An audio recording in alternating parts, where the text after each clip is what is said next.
Supervising combo sets. Hearty noodle bowl.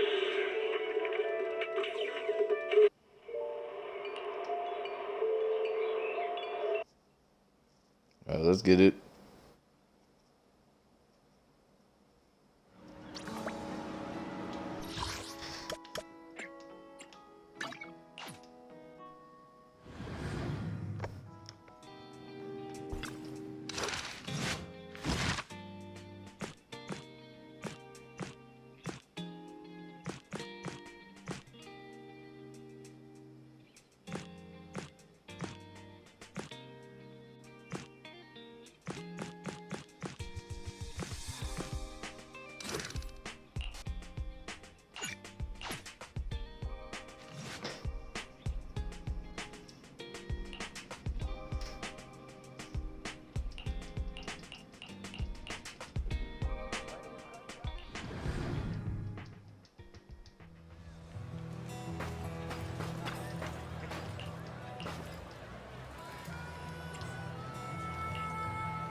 Let me give you an example.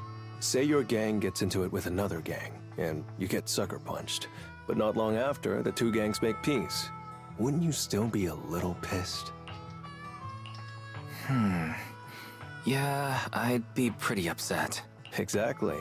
That's what settlement days are for.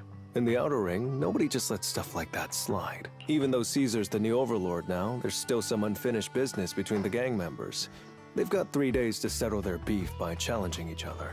After that, it's time to let it go and move on. In these challenges, both sides put something on the line. Kind of like a wager, and winner takes all. So that's what it's all about.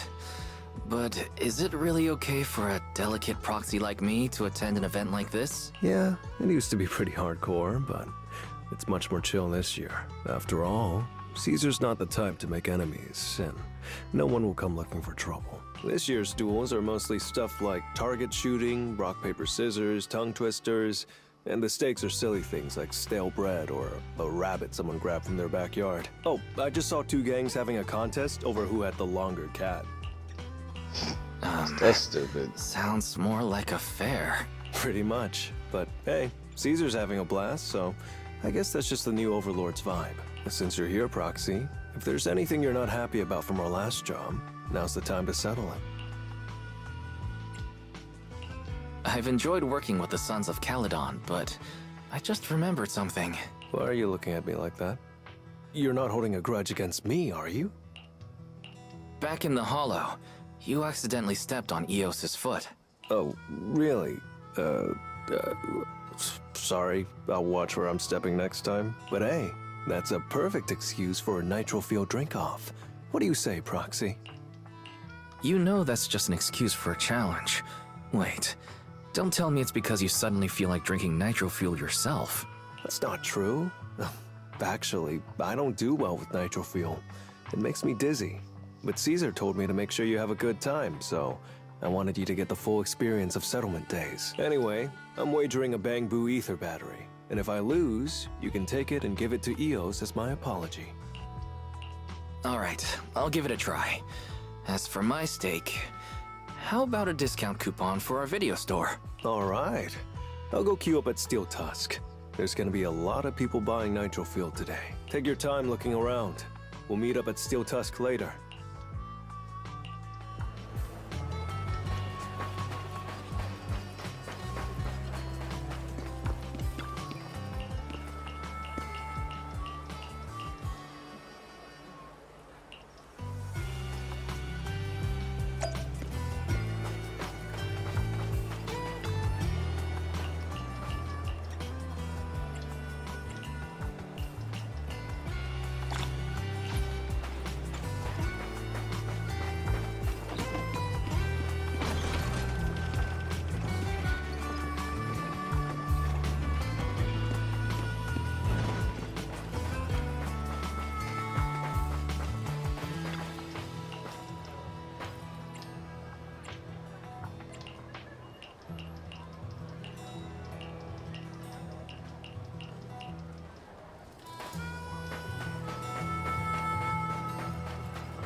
Alright, Proxy.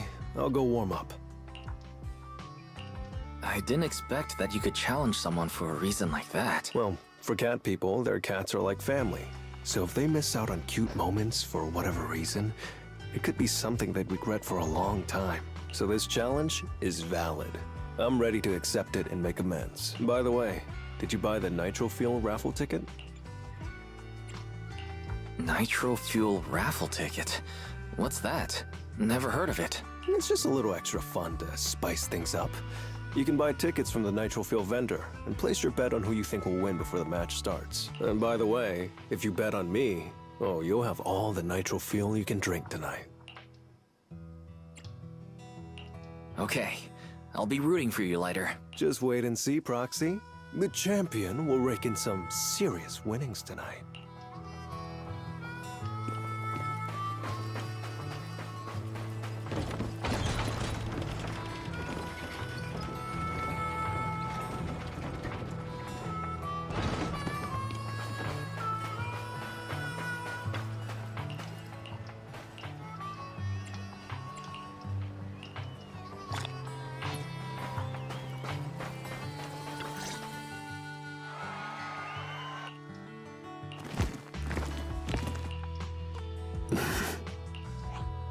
So, you're the one sent by the Sons of Caledon, huh? I'm challenging you, and I'm betting this brooch. What's the matter? You scared? I knew the Sons of Caledon didn't deserve the title of Overlord. What a joke. Hurry up! Fight me or scram! If you're afraid, say something nice to flatter me, and I, Andreas, might let you off easy. Does this brooch mean a lot to you? Of course. Pompey gave it to me himself years ago. It's my badge of honor in the outer ring. But whatever. A pup like you won't get it. To wager something so precious. You must be ready to fight like your life depends on it, yeah? Huh? It's just a stupid brawl for kids. So stop sounding so dramatic. I'm not losing to you. Don't wager your honor if you're not serious about this. Oh, quit stalling. You're just scared. There are other things you could wager, right? Maybe you two could pick something different instead? I'll bet my boxing gloves. And if you match me with something similar, then we've got a deal. Then, I'll match you with my gloves. I'm gonna teach you a lesson either way. All right. I, Lighter of the Sons of Caledon, accept your challenge. Not bad, kid. But I bet you learned those moves in the underground fighting pits, didn't you? Did you share any of that dirty money with your dead buddies? Or did you just blow it all, not giving a damn? Who told you about all that? No secrets in the world of a big shot like the champion. I've made peace with my past. Now, I only fight for the Sons of Caledon. Oh, fighting for the Sons of Caledon, huh? Or using that dirty money to buy yourself a flashy job and a bunch of fangirls in the outer ring.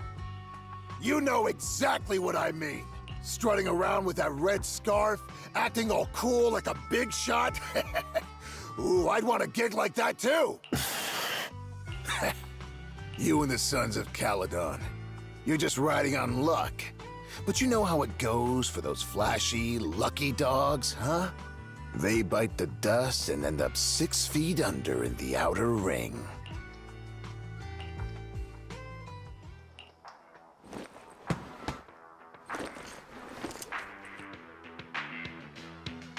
You don't recognize the new Overlord, so taking your bet doesn't mean anything. I'll give you 3 days. If you want a rematch, I'm game. Anytime, as many times as you want. Oh hey, the sun's about to set. Who's up next?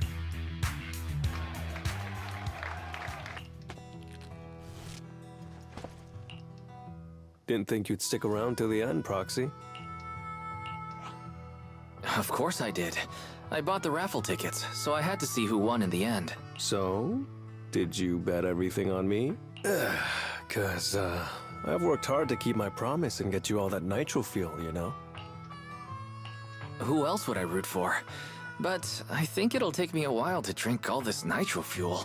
You don't get free nitro fuel every day, Proxy, so why not let loose a little? Worst case, you can just spend the night here in Blazewood. Want a drink with me, Lighter? I've got something I need to check on first. I'll be back later. Go ahead and grab your drinks from Bernice. I'll catch up if I finish early.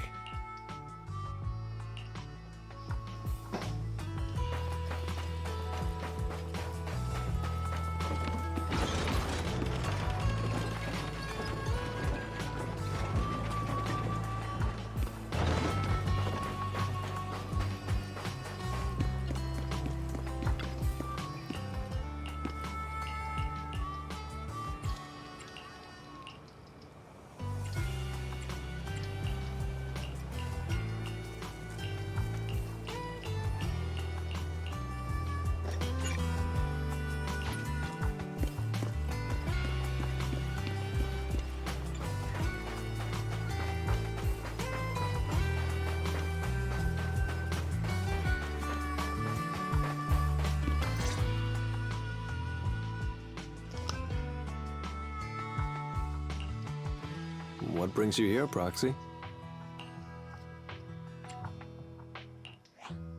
Bernice asked me to pass on a message when I was grabbing the nitro fuel.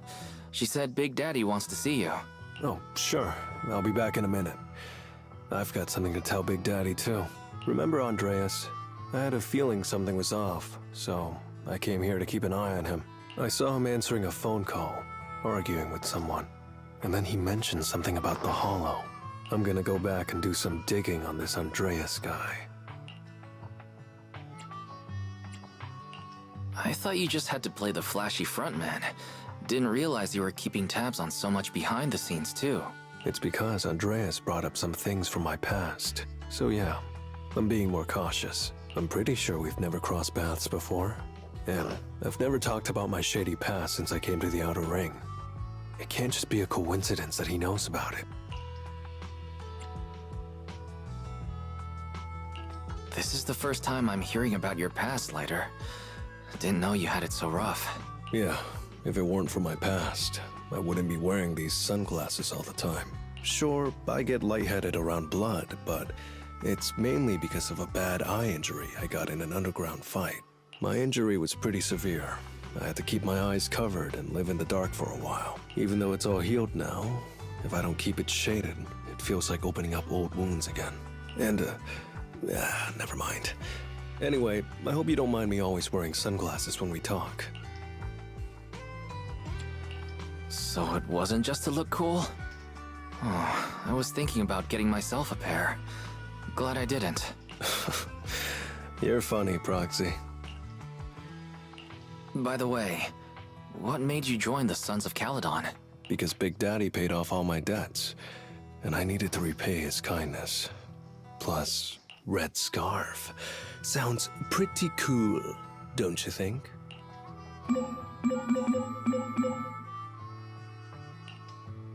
It's Piper. Some guys I beat today are at Steel Tusk. They're up for a Nitro Field challenge. I'm gonna talk to Big Daddy about Andreas, and then go kick some butt. Oh, and Piper wanted me to tell you that the other proxy has arrived in Blazewood, too. You two should crash here tonight. The Sons of Caledon will make sure you're well taken care of.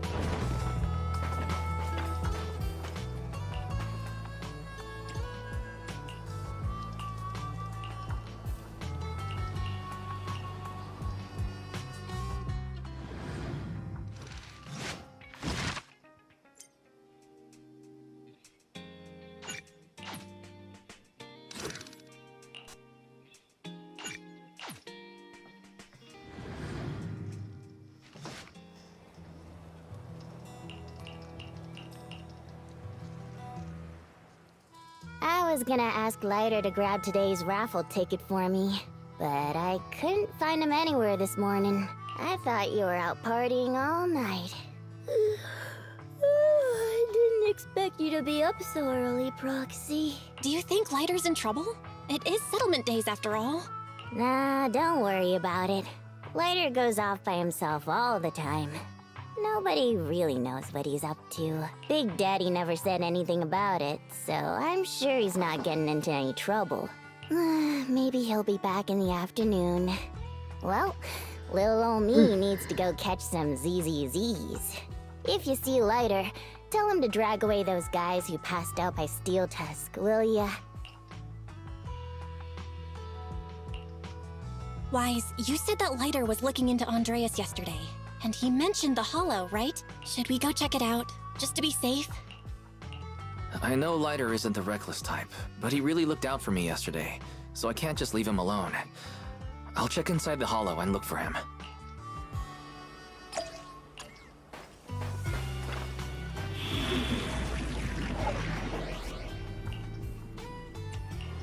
Starlight! It's Starlight Nights! Let's go! Nothing ready and looking. Let's take... Good day, Proxy.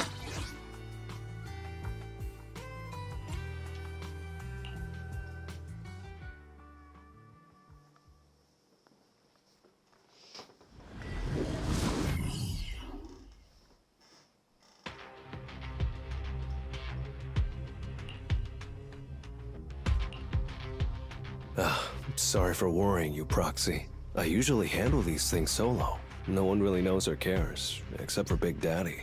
Last night, I did some digging and found out that Andreas was probably goaded on by an old rival gang.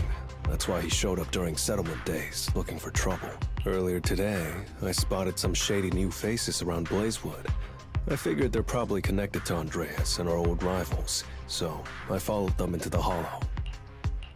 What happened? Simply put, they're trying to use settlement days under Caesar's supervision as a chance to settle their beef and bring down the Sons of Caledon. They're setting up an ambush around Blazewood. They plan to strike tomorrow and start a full-blown fight. As you know, the town is now packed with regular people and other gangs. If the Sons of Caledon can't handle this right, people will lose their trust in us. I was hoping to figure out their route and take care of them before they could do anything, but they went poof and vanished. It's too risky for you to handle this all by yourself, Lighter. Yeah, but during settlement days, everyone's got their own roles to play. Honestly, I didn't want to drag you into these outer ring disputes, Proxy, but I'm glad you're here, or I would be stuck with no clues. Next time you're thinking of doing something that bold, hit me up. I'll help. Well, could I ask the esteemed Phaethon to lead the way now? You bet. That's what I'm best at.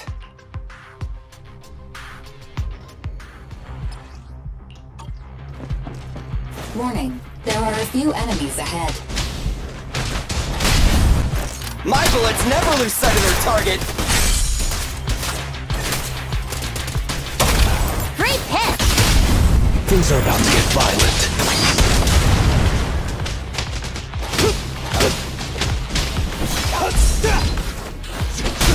A solid hit!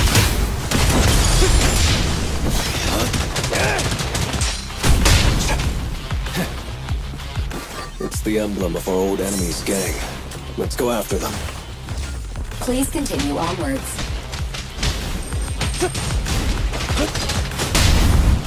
What are you waiting for, to catch a bullet?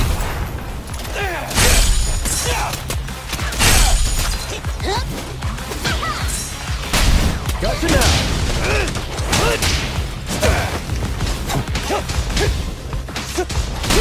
A solid hit!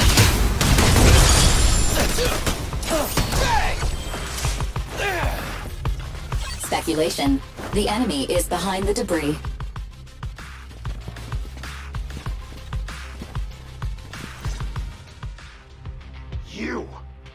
You went back on your word! That's not how things work in the Outer Ring. Pompeii would never stand for this! We said from the start we'd teach the Sons of Caledon a lesson, and you were all in for it! But you never said anything about putting the regular folks and other gangs in danger! You're just like the former Overlord. That sentimental old loser. He got backstabbed by his right hand. What a fool. Backstabbed by his right hand? But didn't you say it was the Sons of Caledon that were behind it? Oh, did I say that? When you asked about Pompey's death, all I said was, why don't you ask the Sons of Caledon instead? You're all... Go on, keep shouting. Soon you'll reunite with that good-for-nothing old boss of yours. This is the Outer Ring, where the strong reign and the weak fall. It's Andreas. Turns out he really was tricked by them. Proxy, you better hurry. Let me show you how it's done. Amazing play! There it is. Out of my way! Smash him!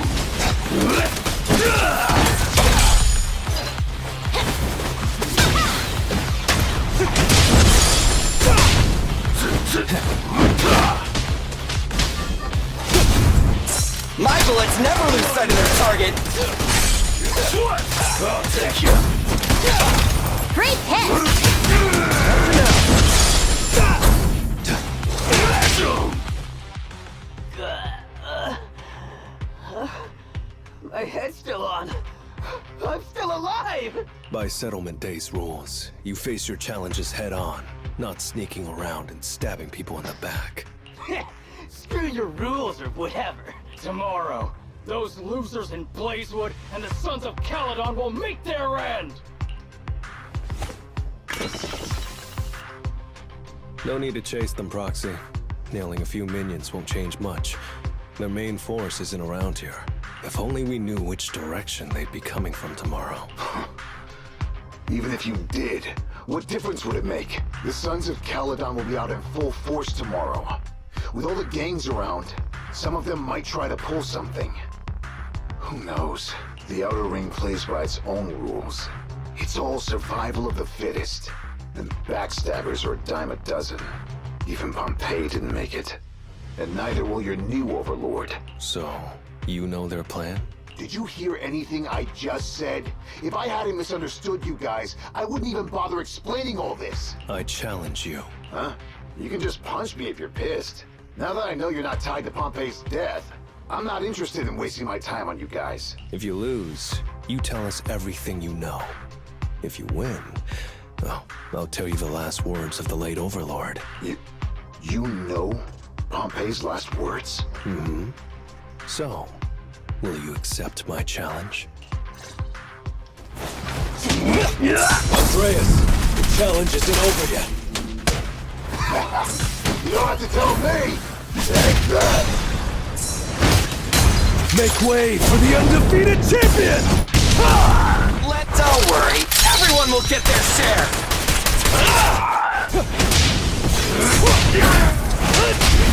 A solid hit! Move over! Time for the real show! Watch and learn!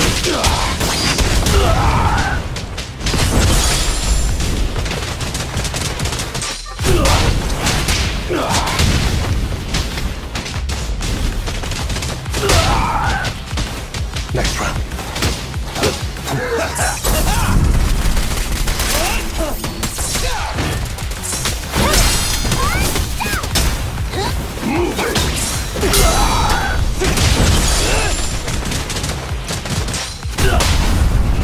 My bullets never lose sight of their target! Perfect teamwork! Watch and learn! Make way for the undefeated champion!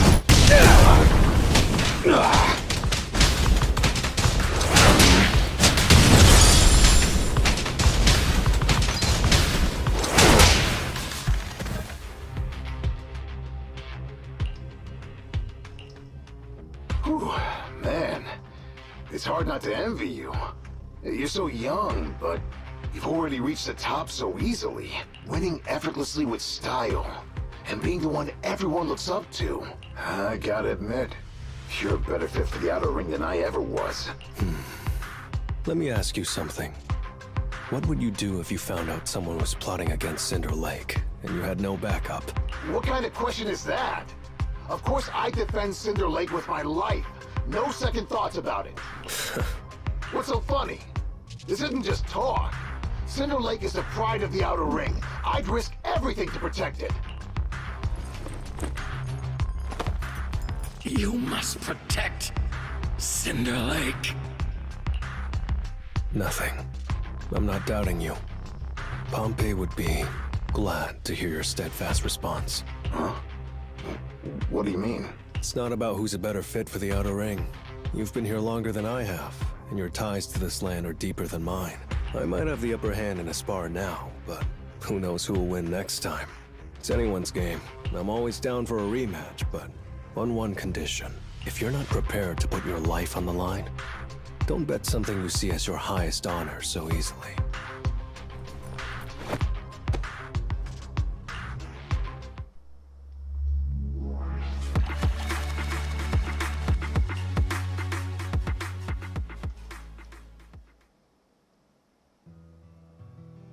Thanks for today, Proxy. Lucky you were there to guide me. Otherwise, I wouldn't have learned about their plan. Are you going to handle this on your own again, Lighter?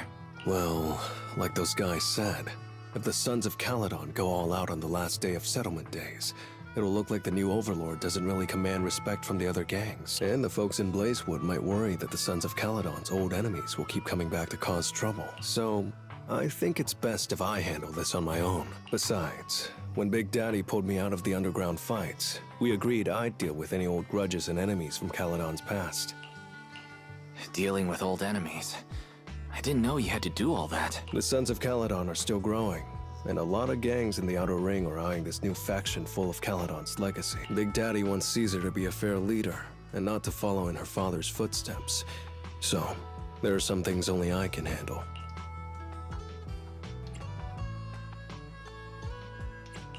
Are you doing this for the Sons of Caledon to pay back Big Daddy? No one in the Sons of Caledon knows what you're doing for them. You're making it sound way too serious, Proxy. I'm getting paid, so I've got to do a good job, right? Well, let me at least guide you through the Hollow tomorrow. Don't be so quick to turn down my offer.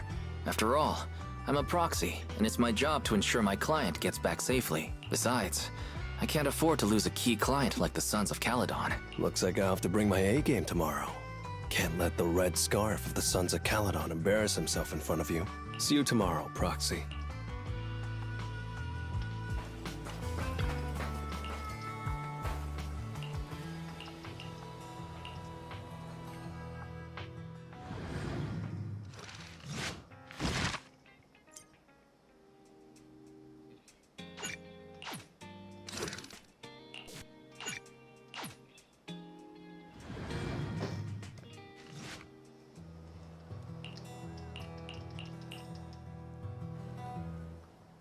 Never mind. They're gathering to cross the Hollow now. We should intercept them before they cause any trouble in Blazewood. Sure thing. I'll get you the shortest route through the Hollow. And, thanks, Proxy. Did I miss something? We're just getting started, but you're already thanking me? No, just felt like saying thanks. Don't jinx it. In movies, when someone says stuff like that, things always go south. Got it. I won't say it again, but just know I mean it. Let's head out when you're ready.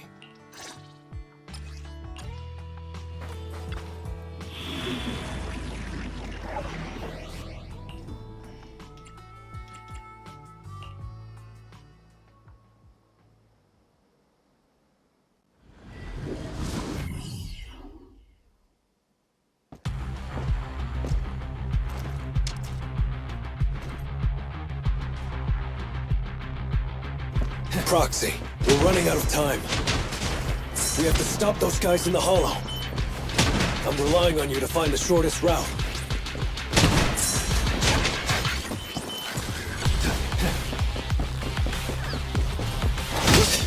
What a drag. Take the shortest route, and I'll handle all the enemies along the way.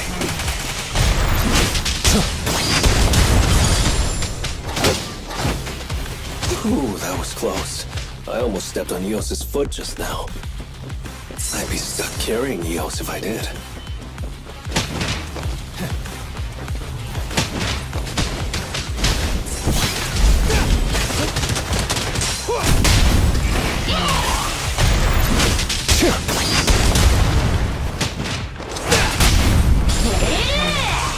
Keep going, Proxy.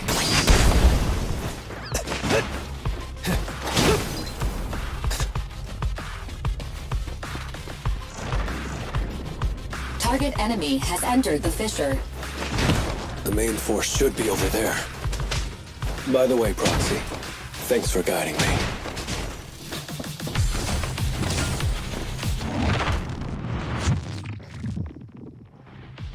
Hey, you there!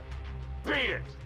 Get out of the way, we're in a hurry! Sorry, but I can't let you pass. Whoa, hold up. Red scarf and sunglasses? You're the red scarf from the Sons of Caledon. Huh? The Sons of Caledon really think one guy can stop us? If you've got a problem with the Sons of Caledon, settle it fair and square. Don't go causing trouble in Blazewood. Fair and square? Since when does the Outer Ring care about fair play? I must have missed the memo. In a place like this, it's all about who's got more muscle.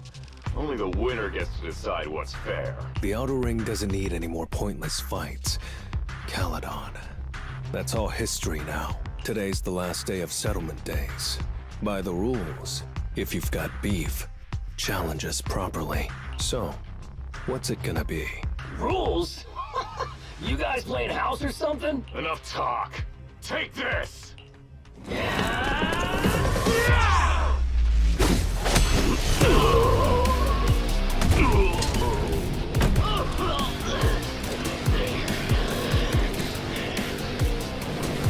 I, Lighter, of the Sons of Caledon,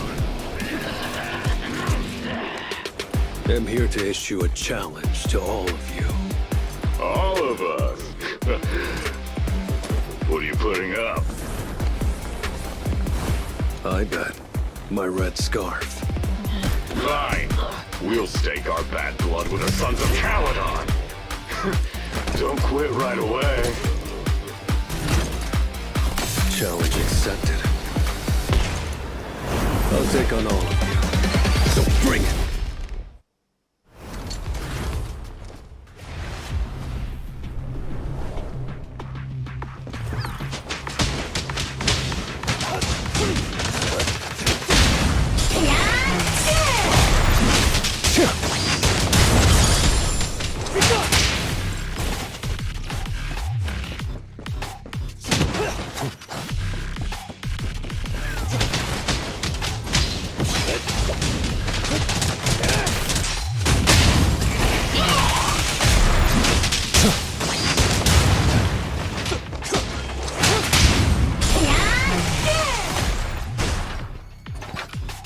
Out of my way! You're unarmed. You really think you can take on Harless? To deal with you, fists are more than enough.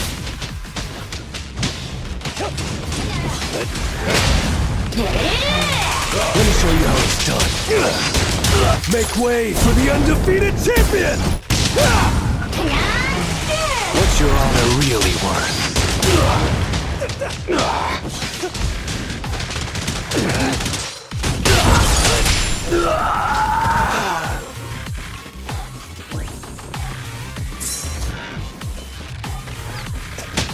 Good times.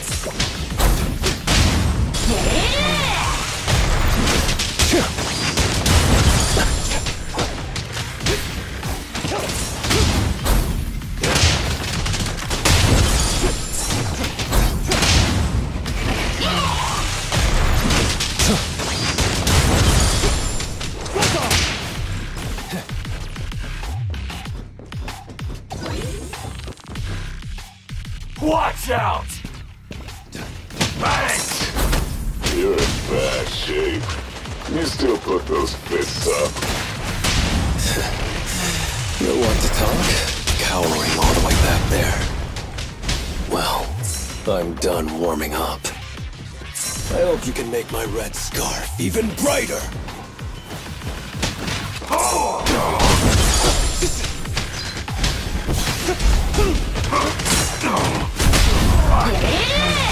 What's your honor really worth? Make way for the undefeated champion!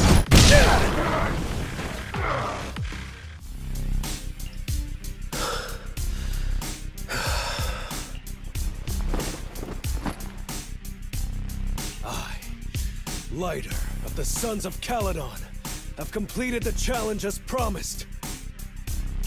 The red scarf isn't something you can take from us. By the rules of settlement days, all your old debts with Caledon are settled here and now. Proxy, I did it. Beat every last one of them. No cheers for the champion?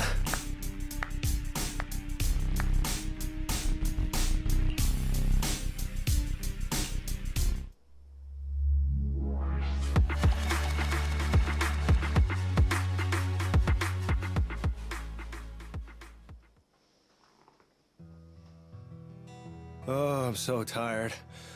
Gonna take a breather here. You're in no rush to take Eos back, right? Even if I was in a rush, there's not much I can do about it, right? Well, I could always lower the seat and Eos can hop on my bike and drive me back.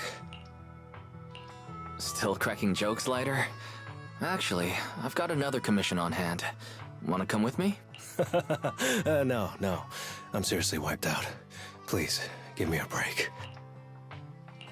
Not gonna lie, seeing so many of them today was pretty scary. Hold on, I just remembered. You thanked me before we went into the Hollow. Were you planning on doing something reckless then? Nah, I wouldn't call it reckless.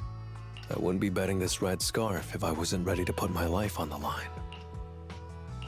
Why would you go that far, Lighter? Remember what Andreas brought up the other day, Proxy? It's all part of my past. Because of my poor judgment, my mercenary companions lost their lives. I was filled with regret, but I knew that even giving up my own life wouldn't change anything. I took out a huge loan to support their families. Those were some tough times. Then, the debt collectors threw me into an underground fighting ring to work off what I owed. I didn't have anywhere else to go, or any other options, so I just went along with it. I was like a zombie those days, just seeing one opponent after another under the spotlight, with nothing but cheers and curses ringing in my ears. After being there for a while, I became scared to look anyone in the eye. I was afraid of what I'd see staring back at me. And then, Big Daddy paid off my debts, pulled me out of that place, and handed me this red scarf. He called me a high-profile fighter, saying I rarely lost. He said he wanted me to keep winning for the Sons of Caledon. When I joined the Sons of Caledon, I thought it was just another boxing show. But over time, I genuinely wanted to protect everyone. Because I can't stand losing any more friends. I know this might sound a little arrogant, but as long as I keep winning, other gangs will show respect and fear for the Sons of Caledon whenever they see me. This red scarf isn't just a sign of victory. It's a warning to anyone who wants to cause trouble. As long as I breathe, I'll never tarnish the honor of the Sons of Caledon.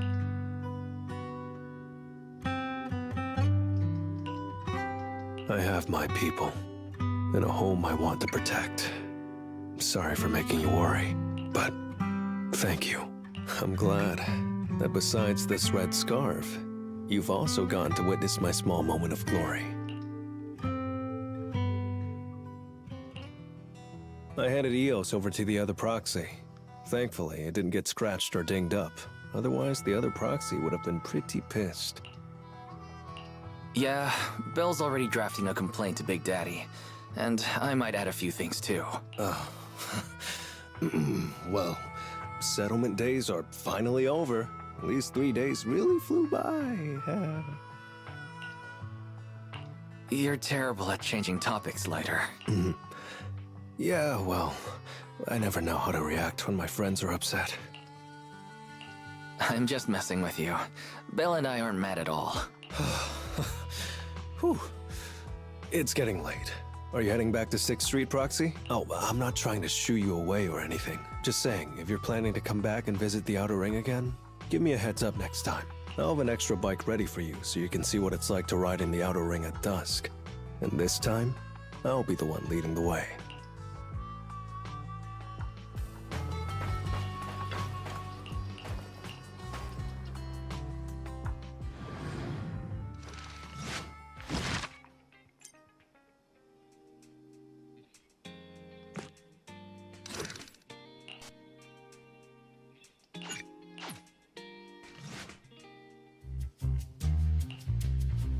Chief Miyabi! Tsukishiro! Hello! I'm so pleased to see you in such good health. I'm here to submit my sick leave form. Same as before. You know the drill. 3 sick days this week. Got it. Chief, please don't go along with him. This isn't like ordering at a restaurant. Asaba, I have reminded you several times now you've already used up your leave for the year. In theory, we can't approve your requests anymore. Theory is just theory. It's not like I can control this. You all know I've been sick since I was a kid, and I still get flare-ups every now and then. That's why my family abandoned me. Huh? Didn't you say last time that you had no parents? Just a master? Yeah, after my parents abandoned me, my master took me in. I passed all the tests for the HSO but got rejected because of my health. Thankfully, Chief Miyabi took pity on me. I didn't choose you out of pity. It was simply because you were the strongest candidate. Oh, you're too kind. What can I say? I'm a genius. Fine. I'll figure something out for your leave. But 3 days is the absolute limit.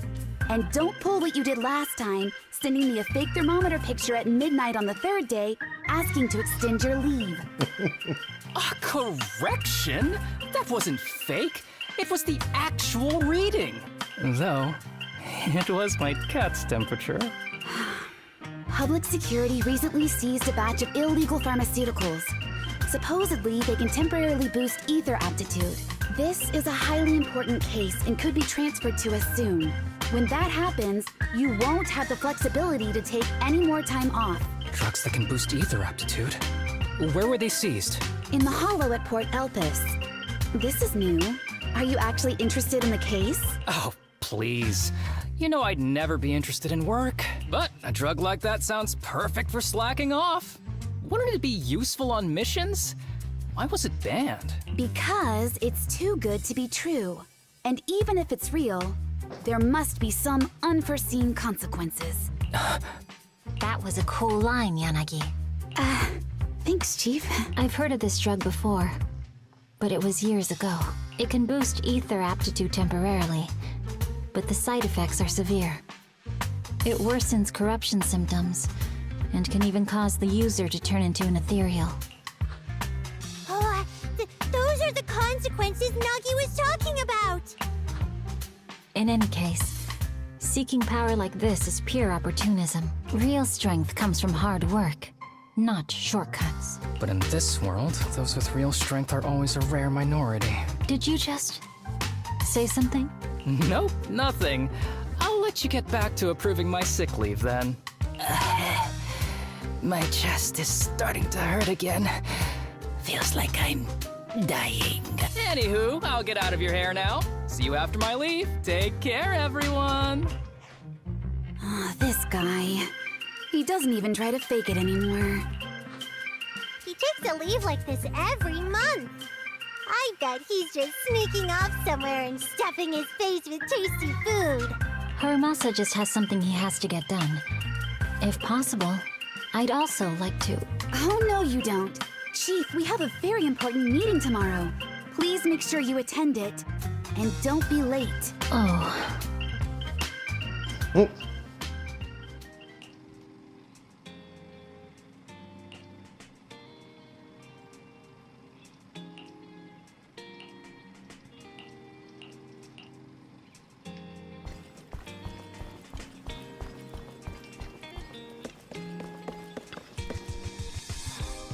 Hey there, you two. How's it going? I knew it was you. The only person that's too lazy to knock twice. Knocking on the door is just another thing that wears me out. As long as I get what I need, it doesn't matter how many times I knock. More importantly, I need your help with something. Actually, you're the only ones who can help me out. What is it? Sounds pretty serious when you put it like that. I need to go into the Hollow for a case, but my carrot's acting up. You're the only proxies I know that I can trust. No way. This is actually for work? Since when did you become so passionate about your job? Is there something you're not telling me? Ouch, that hurts. As a professional executive officer, I have always been proactive at my job, haven't I? Besides, this is an excellent opportunity for you to see me in action.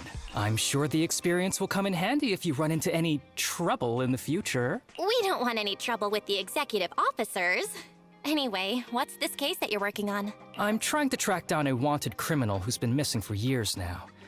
His major crime is developing an illegal drug through illicit means. This drug is beyond existing theoretical knowledge and can significantly boost the user's ether aptitude temporarily. Simply put, it's like a wonder drug you see in the movies that can deliver superhuman strength with a single injection.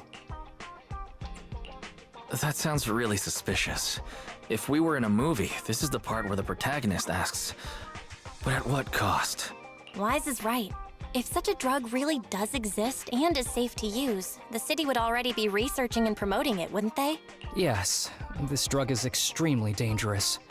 In theory, it should have been completely destroyed years ago, but recently some rumors have started to circulate. They're probably connected to the drug's creator, the criminal I mentioned before, and my goal is to find him. Of course, I'll offer you fair compensation. Dennies are meant to be spent, so just name your price. You should have mentioned that sooner. Of course we'll help you. Understanding the job of an executive officer is very important. So, when do we leave? Now, no time to lose. Meet me at Port Elpis. I'll be waiting for you there, partner.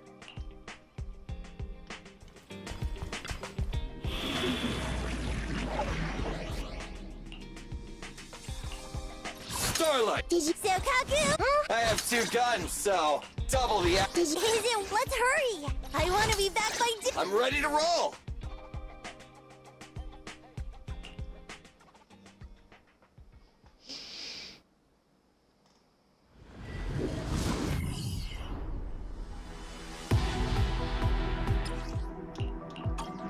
Let's search for clues in this area and see if we can find anything on this suspicious drug. Whoa! Looks like we've got a big one over there.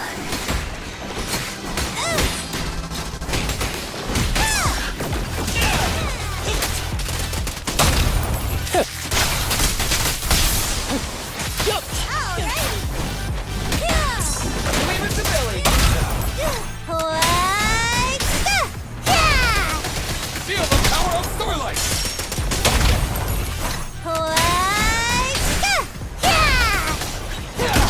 Ready.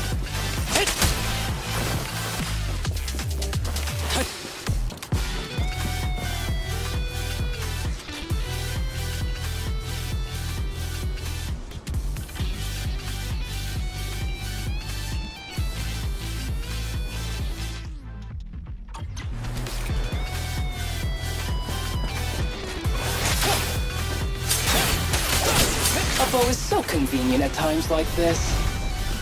It's perfect for someone as efficient as me. I think you mean lazy.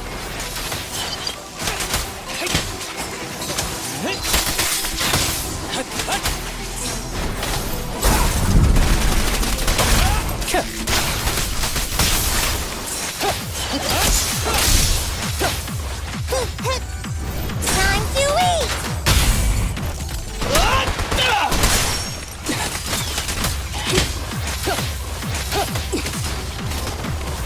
I've got this!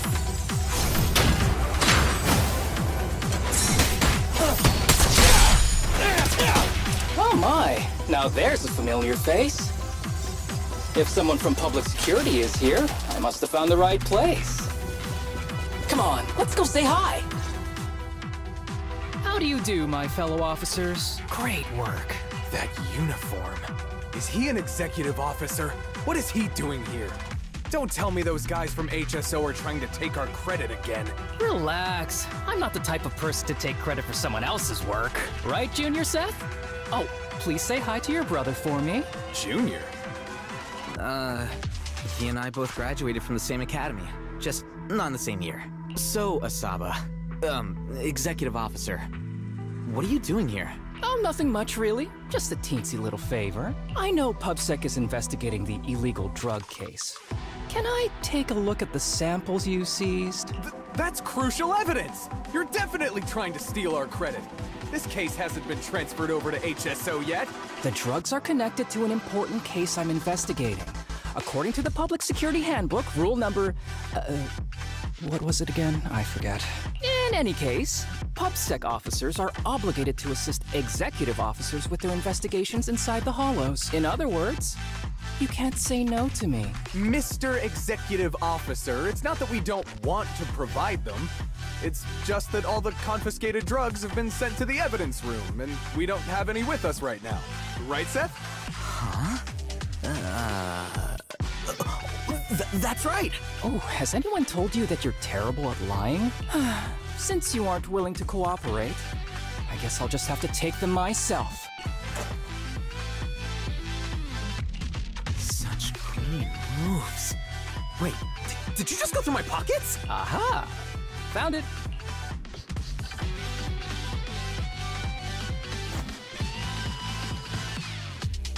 This is an unfinished product. You haven't completed the potency tests, have you? The active ingredients are too minimal to increase ether aptitude. If you ask me, this isn't the real stuff. Just a cheap knockoff. How did you manage to gather so much information from just a few looks and a couple of sniffs? Because I'm an elite from Section 6. So, do you regret choosing public security when you graduated? Hey, you really know how to piss someone off, don't you? Oh, thanks for the compliment. By the way, I should probably mention that there's a whole bunch of ethereals over there sprinting this way. I'll leave them for our brave and skilled public security officers to handle. Wait, you're just gonna hide behind us like that? I'm sure you don't need me to deal with these ethereals, right? Besides, I'm busy protecting my bamboo here. I believe in you. Go team! Come on. Using me as an excuse now? Oh, you're making me sad. I genuinely wanted to protect you from the bottom of my heart. Just ignore him. Let's fight.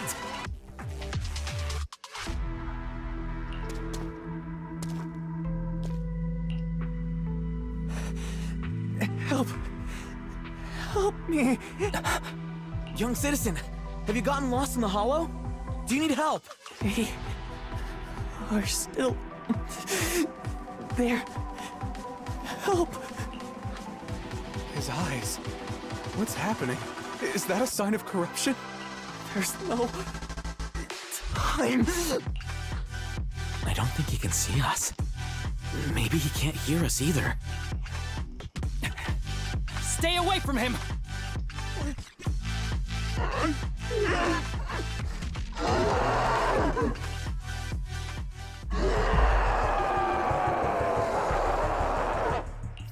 The kid's turning into an ethereal! But why? His corruption symptoms were pretty mild. Plus his core came out in seconds! That's impossible! Oh no, he's gonna attack! It's too late. This ethereal is tougher than it looks. If you don't want to fight, then get behind me, now. I'll take him down. This guy. Why do I get the feeling it isn't your average ethereal? You're right. But worry about yourself first. I'd rather not have to scrape you off the floor here. Damn it! Don't underestimate me!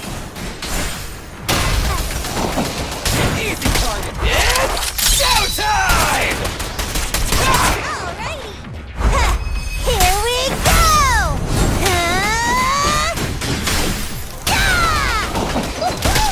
With a clear mind, arrows fly true.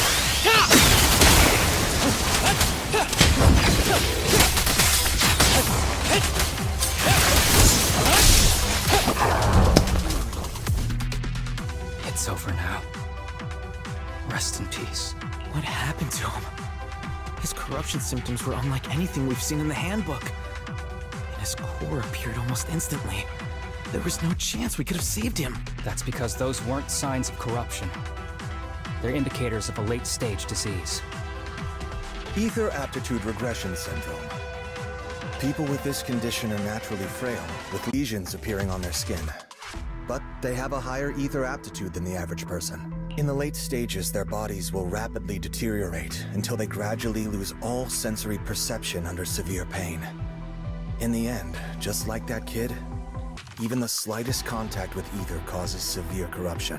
Their high ether aptitude makes this disease turn a blessing into a curse.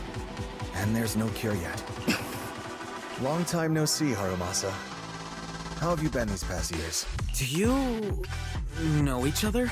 We're old acquaintances. What are you doing here? Look at you, all grown up. What happened to my little pal? Allow me to introduce myself. My name is Kirishima. I'm a doctor of sorts. That child who just turned into an ethereal was my patient. His condition had progressed to late stages. He couldn't take the pain anymore. So he decided to enter the Hollow and end his own life. Sorry you had to see that. Children suffering from this disease usually don't live long. I wish I'd noticed his emotional struggles sooner. So all those strange things just now were symptoms of a disease? At any rate, public security will need to look into this. We'll have to bring you in for a statement. No problem. I'll fully cooperate with public security's work. But first, could you please give me a moment to catch up with my dear classmate here? Go ahead.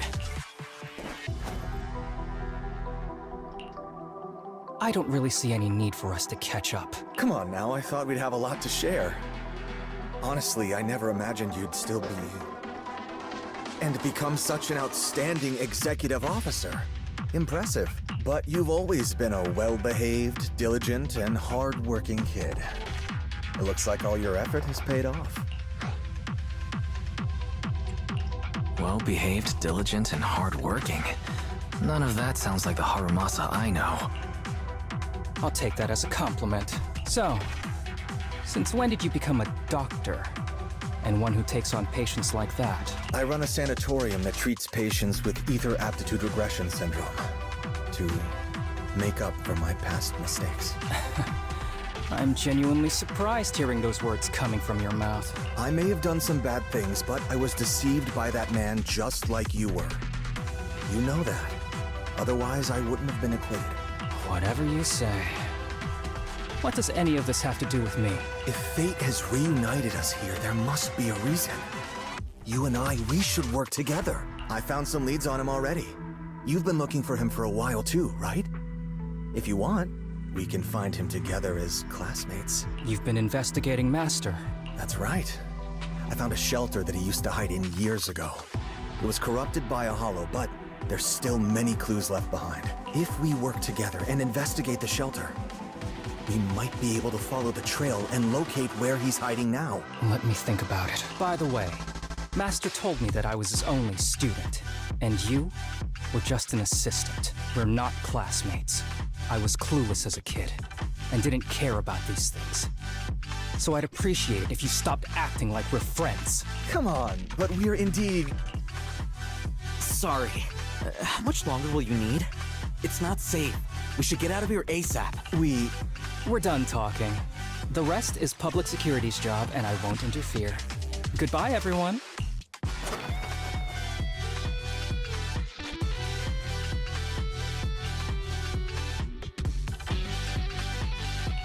Ever heard of the old saying? No secrets allowed in my new Eridu? Sorry. That wasn't intentional. We can talk about it once we get somewhere safe.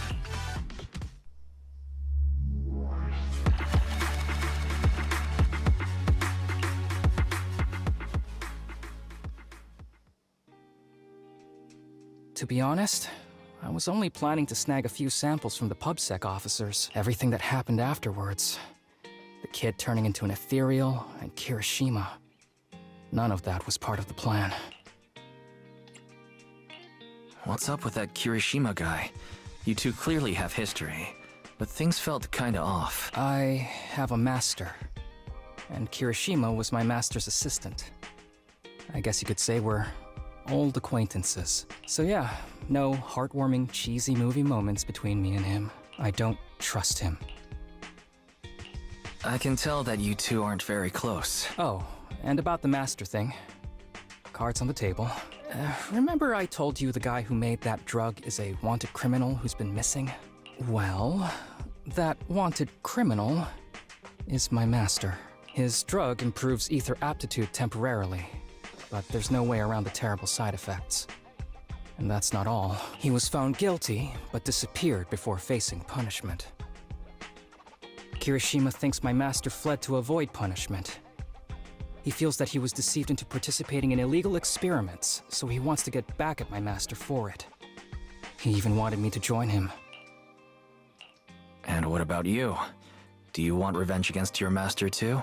Master taught me a lot of things, including archery. To me, he was like family. I was clueless about his research until he disappeared. I've been hoping to find him, because I have a question only he can answer. I've been trying to investigate this case since I became an executive officer.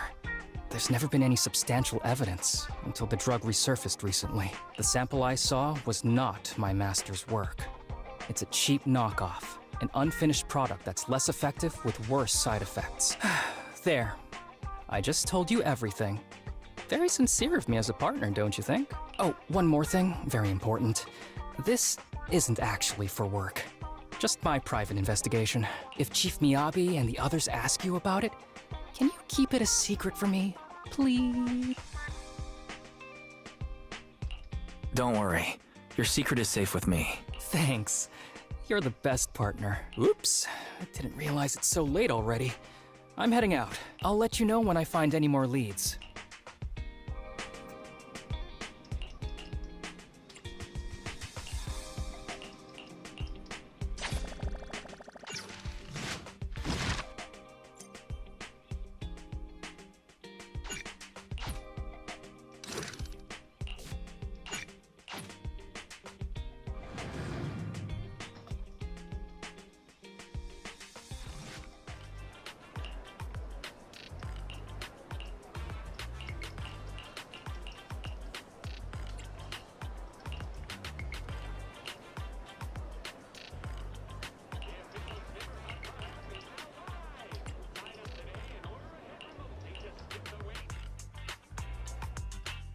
These kids are currently living at my sanatorium. Tsubaki, Kana, Ryosuke, say hi to everyone. Nice to meet you. Our families left us when we got sick. We're lucky Mr. Kirishima took us in. Yeah. Mr. Kirishima's sanatorium gives us free food, shelter, and medical care. Without him, we'd be homeless. We're all very grateful to him. I'm just doing my part. Ether aptitude regression syndrome is very rare. Hardly anyone understands what you're going through. Oh, really? Last I heard, certain characteristics of this disease are pretty well known. Anyway, since we're all here today, let's talk about happier things, shall we? My new manager friend here might not know this, but Harumasa was a real genius when he was a kid. First time he picked up a bow, he was hitting bullseyes. Just incredible. He's still a genius, you know. Not just archery. This kid could learn anything with minimal guidance. Gotta envy that talent. Too bad Master turned out the way he did. The things that man did are unforgivable. That's why I want to find him with Harumasa. Your name's Kana, right? Why are you so quiet? She's not used to socializing due to her health. Don't mind her. Come on, no use just standing here. Let's go inside and have some hot pot.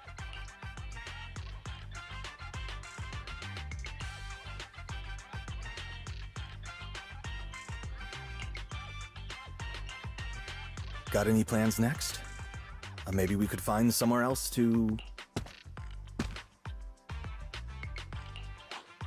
Sorry that we're meeting again under such circumstances, Mr. Kirishima. But we've received an anonymous tip about illegal activities you may be involved with. Please, come with us. Illegal activities? You must be mistaken. I have always been a law-abiding citizen. No mistake, sir. We're here for you. You know exactly what this is about. Now come along, Mr. Kirishima. We'll get you situated with some fresh tea down at the station. I'm afraid this isn't a good time.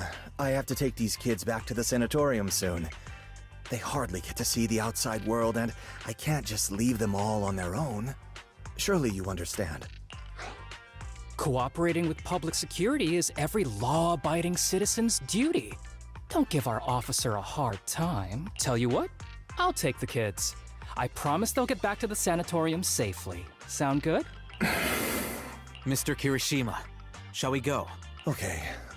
I'll entrust the kids with you, Harumasa. But could you take them to Port Elpis? The sanatorium is nearby, and I'll send someone to pick them up. Oh. You don't want me to visit the sanatorium? Got something to hide? Of course not. I just don't want you to go out of your way. The sanatorium is in a remote area with a quiet environment to better help our patients. It's really hard to find without someone leading the way. Oh, I see. Well, my super rich friend here wants to come too. Wouldn't you want a wealthy investor to see your sanatorium? Might just drop a couple $100 million dennies on it. That's right. I'm very interested in your project, and if I like what I see, I'd happily invest $100 million. We'd need to prepare for such an esteemed guest properly. There's still parts of the sanatorium that need work. We'll be sure to invite you once everything's ready. Isn't that right, Tsubaki? Yes. Mr. Kirishima is right. We still have to get some things ready. All right. I'll bring them to the port, and your staff can meet us there. Okay, kids, stay close to Harumasa. Be good and don't cause him any trouble. Got it? Got it. See you later. All right, everyone. Let's go. I'll take you to the port.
Damn, what the fuck?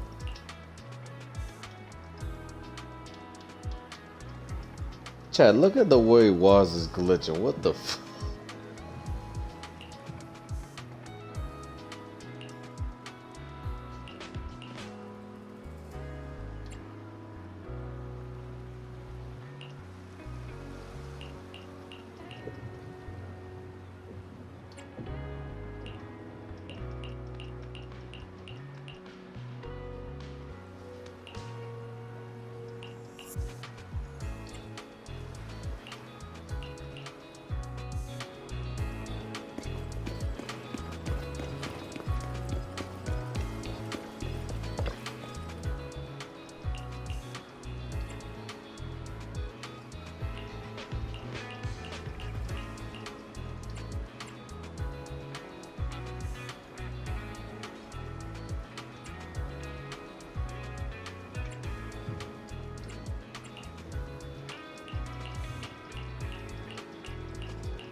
Wait. You mean the drugs we seized are linked to a big case from years ago? That's what people are saying. Apparently it's a case from way back when. There was this researcher who invented an enhancing serum that could boost ether aptitude significantly in an instant. Even though it had nasty side effects and was totally illegal, it still caught the eye of some groups. But that's not even the wildest part. Do you know how the drug is made? They make it from living beings. Living beings? Like animals? Or do you mean live ethereals? You can't even imagine. They make it from live human tissue. Live? Human tissue? It's from patients with a special disease. We saw one, remember? The kid who turned into an ethereal right before us? I think it was called ether aptitude regression syndrome. It's a terminal illness. Most patients die before reaching adulthood, and the longer they live, the more dangerous it gets. They rarely make it past their 20s. The gist of it is, because of this disease, their tissue can be used to create the wonder drug that boosts ether aptitude. What wonder drug? This is straight up illegal. And using live people to make it? Do they even see them as humans? Well, it's definitely very risky for the patients. It could worsen their illness, maybe even kill them. But to be honest, if they could reduce the side effects, I'd be up for trying it. Considering we have to go into the hollows regularly, even the best of us can run into danger. If we had a drug like this, we'd feel a lot safer. But isn't that unethical? Yeah, we might be safer. But what about the patients? They deserve to live a good life too! You make a good point. It's a small price to pay. Since the disease is terminal, just like your colleague pointed out, maybe using them to make drugs that help others isn't such a bad idea. Making the world a better place often means sacrifices. Between patients who won't live long and promising officers like you, the choice is obvious. Looking at the big picture from New Eridu's standpoint, these patients are just necessary sacrifices we have to make. Asaba Harumasa! As an executive officer at Section 6, how could you say that? No one deserves to be a sacrifice! We all swore an oath when we graduated from the academy. No matter where we end up, public security or HSO, we pledge to serve and protect all civilians equally, not to judge them as more or less valuable. You can't weigh one life over another. If you really believe that, you shouldn't be wearing that uniform.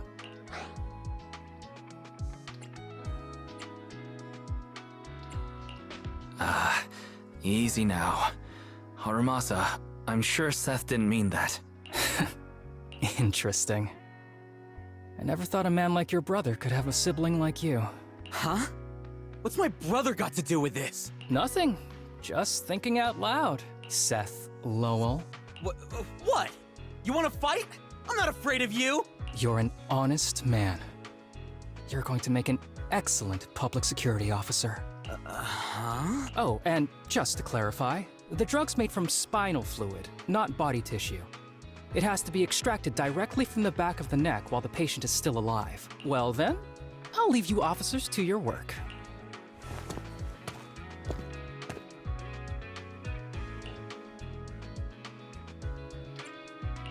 What was that all about? Things escalated pretty fast. You're not mad, are you? No. I was just curious how other authorities think about the drug. That's all. By the way, what's your take on this drug? The production of this drug is unethical. What kind of civilized society would use living people to make medicine? Just like Seth said, no one should be a sacrifice. No one should be a sacrifice, huh? I see. The kids are probably done talking. Let's go check on them.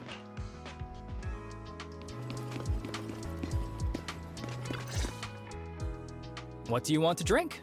It's bitter gourd juice? That's a unique choice. You might be surprised, but bitterness can actually taste pretty good once you're used to it. When you've had to take as many meds as I have, for as long as I have, you start to appreciate the flavor. Relax. You can trust me.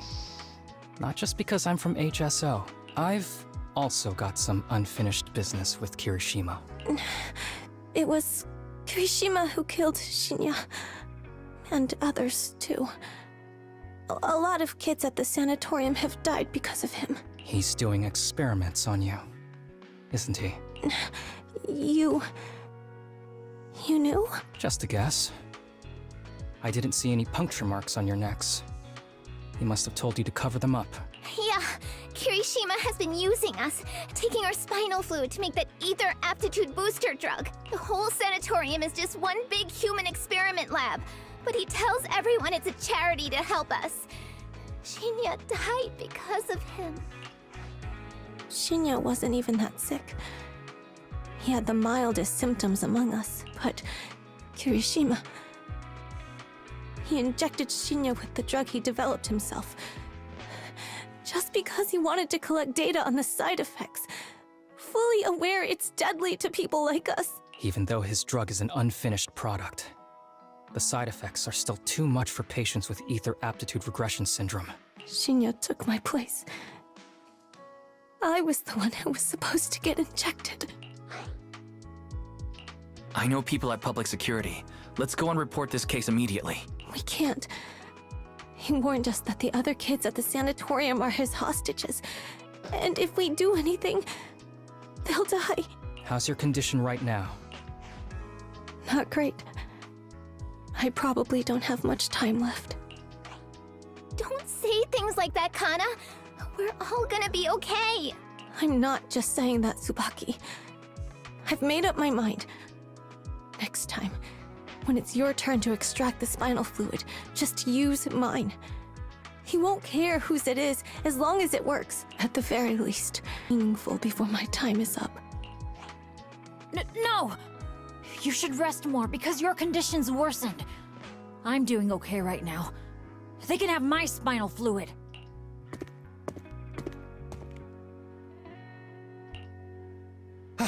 There you all are. I've been looking everywhere. Look who's here. What took you so long? I thought you'd forgotten about these kids. I would never.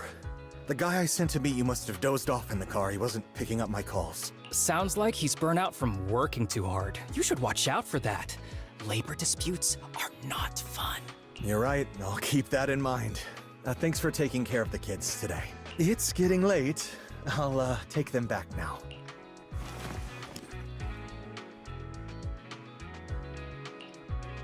Don't worry. I've talked to the kids and slipped GPS trackers and mics on them. You didn't say anything you shouldn't have today, did you? No! We didn't say anything! Good. Remember, you're just my living medical supplies. Anyone who dares disobey me will be joining Shinya soon. I could use someone to test the side effects of the latest batch.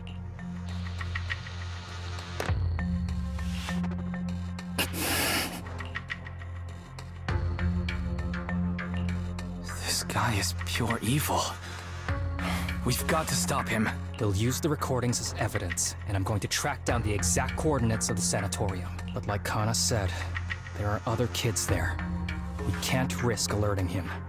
Otherwise, knowing what he's like, he'll probably kill them all and cover everything up. As for the spinal fluid, I'll figure something out. What's wrong? Are you okay? I'm fine. Just a bit worn out today. Let's head back first. Whoa, afternoon tea. Thank you, Master. Remember, Harumasa, what do we do before snack time? I know. It's time for that. I need to get the shot in my neck first. That's right. And don't forget your daily medicine. These are all necessary things to help you get better. Don't worry, Master. I'm not afraid of pain or medicine. But the medicine, it's bitter like the black coffee that you always drink. Good boy. You're going to get better soon. Then, if I keep being a good boy, will I get a prize? What did you have in mind? I want your headband. With that, I'll be as good as you. Every shot from my bow will be a bullseye. The headband isn't what does that. Very well. But you have to keep being a good boy, okay? Mm-hmm.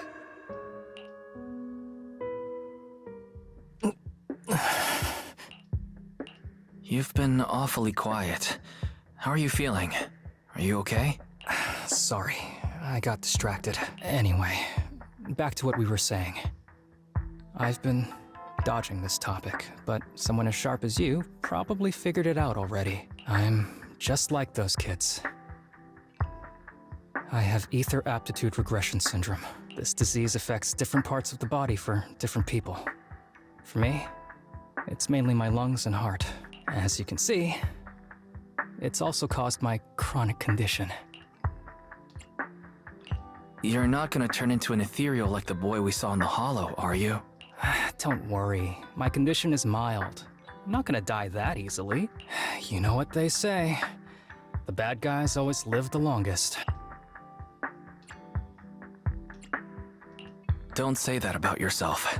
You're not a bad guy. Back when I was first diagnosed, my parents took me to the best hospital in the city. They told me they'd get some food for me while we waited. But they never came back. I was too little to even speak properly then.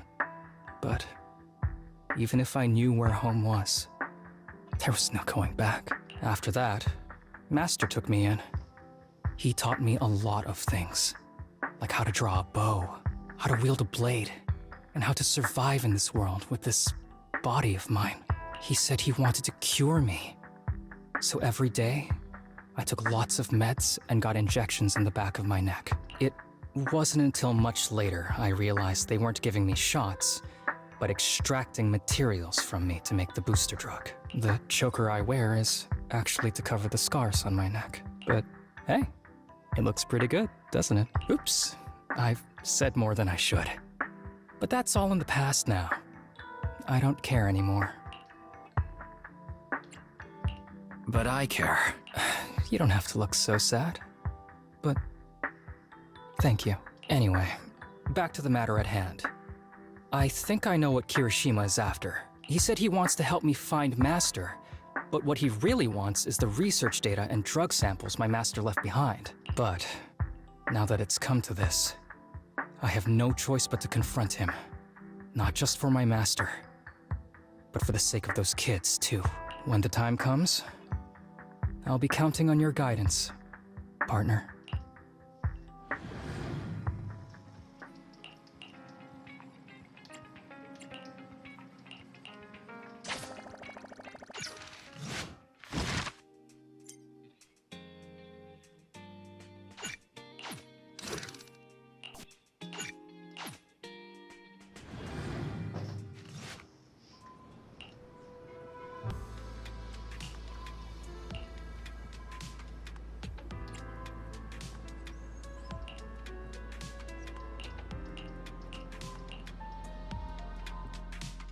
Excuse me, my hard-working colleagues. It's such a pleasure to see you all. Harumasa, you're late again. And Wise? Oh, he's with me. He mentioned wanting to join HSO, so he's here to check out the place. What he said. I have considered it. You've got great potential. I'm sure with a little effort, you'll make it into HSO. But I'm here today because I have a few things I want to say. Aren't you here because today is a work day? Actually, no.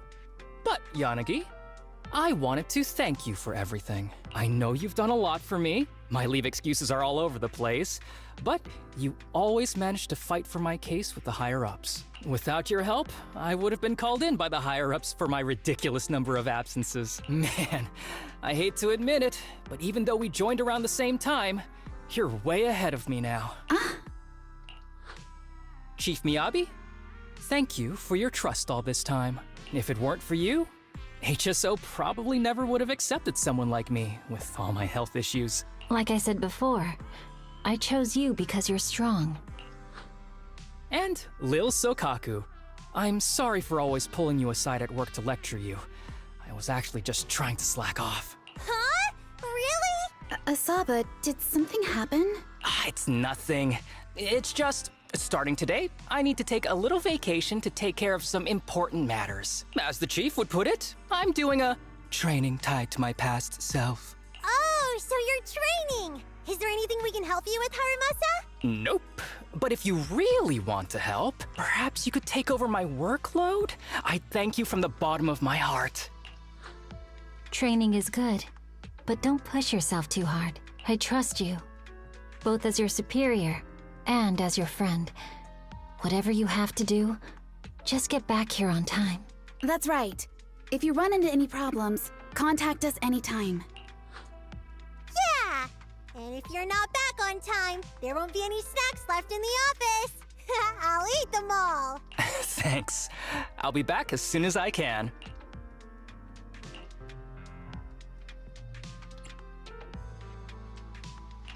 You were acting a little strange back there. That wasn't a death flag, was it? Of course not.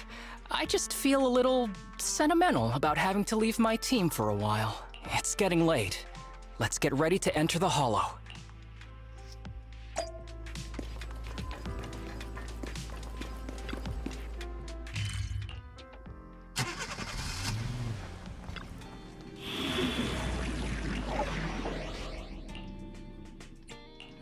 Starlight, I'm ready to roll!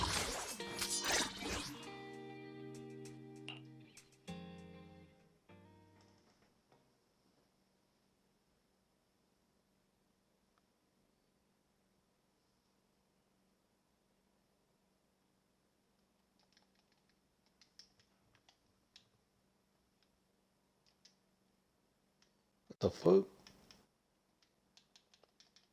The shit froze. Oh god.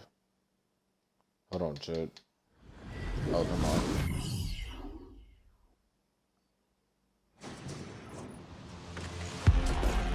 Let's see.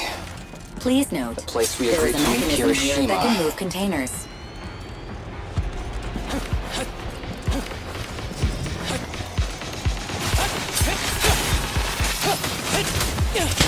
Leave it to Billy!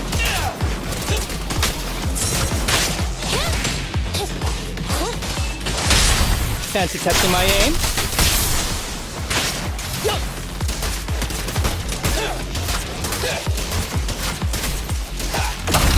At your command. Ready. Billy time!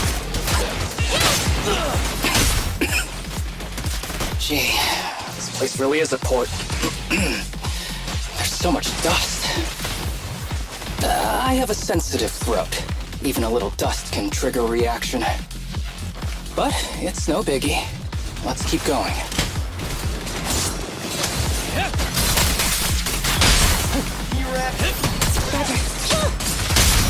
Don't worry, I'm terribly weak.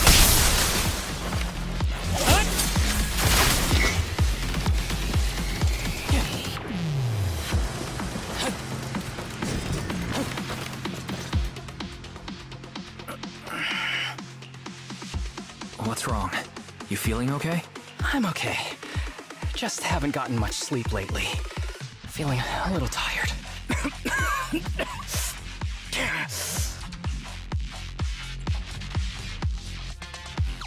You don't look okay. Should we get out of here first? Observation. Asaba Harumasa is exhibiting hand tremors, coughing, and reduced accuracy during combat. Hypothesis. This is likely linked to his physical condition. Suggestion. Leave the hollow environment now and rest. Okay. I admit I haven't been at my best. But it's no big deal. I can't rest now. You know how much this means to me. I need to see it through. It's my last chance. Do you really need to find your master that badly? Even if it means risking your health? I need an answer. And more importantly, I cannot let Kirishima get to Master first, or obtain his research data and drug samples. If my Master's research falls into his hands, a lot of people will die. And not just patients suffering from ether aptitude regression syndrome, but many ordinary people will become his test subjects. It's like Pandora's box. Once it's open, there's no going back. He won't stop pursuing his grand ambitions, regardless of how many people he sacrifices. I won't allow it. So please, I need your help. Please, fight with me until the very end. If you insist. But promise me you won't push yourself too hard. Thank you, partner. Don't worry. I value my life highly, and the last thing I do is push myself too hard. All right, let's keep going. Wise, should we be doing this? What if his condition gets worse? Don't worry, I've got a plan B. We can contact Section 6 if anything really does go wrong. They'll be able to get here in time. Good thinking, Wise. I'll reach out to them now. Ambush!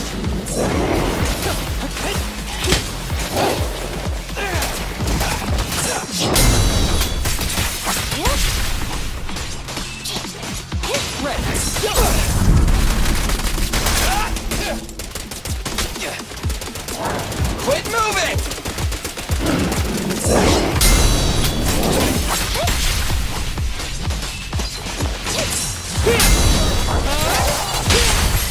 My bullets never lose sight of their target. Electric charge. Eliminating target. Ever heard the whistle of arrows in flight? Hiroshima is just up ahead. Honestly, he's the last person I want to see right now. But there's no other choice. I'll just have to suck it up.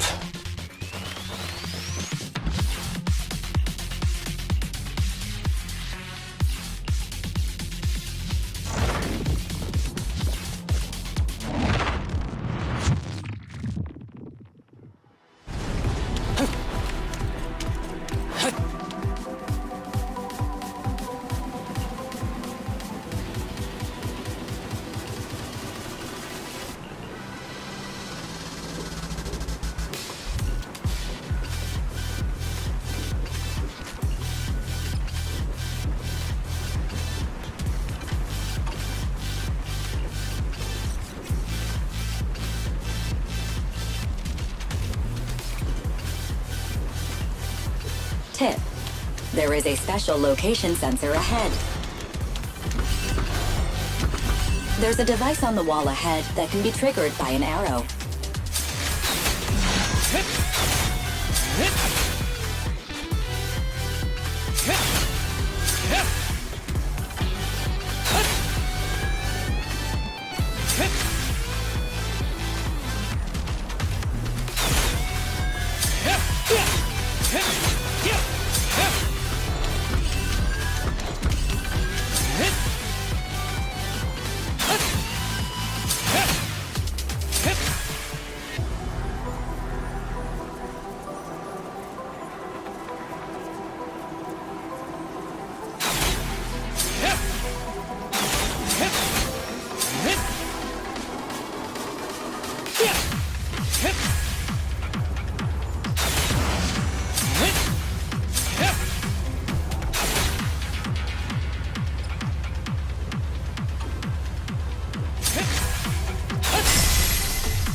Harumasa, what's wrong?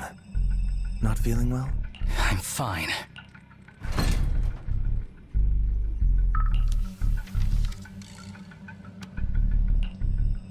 This is a letter?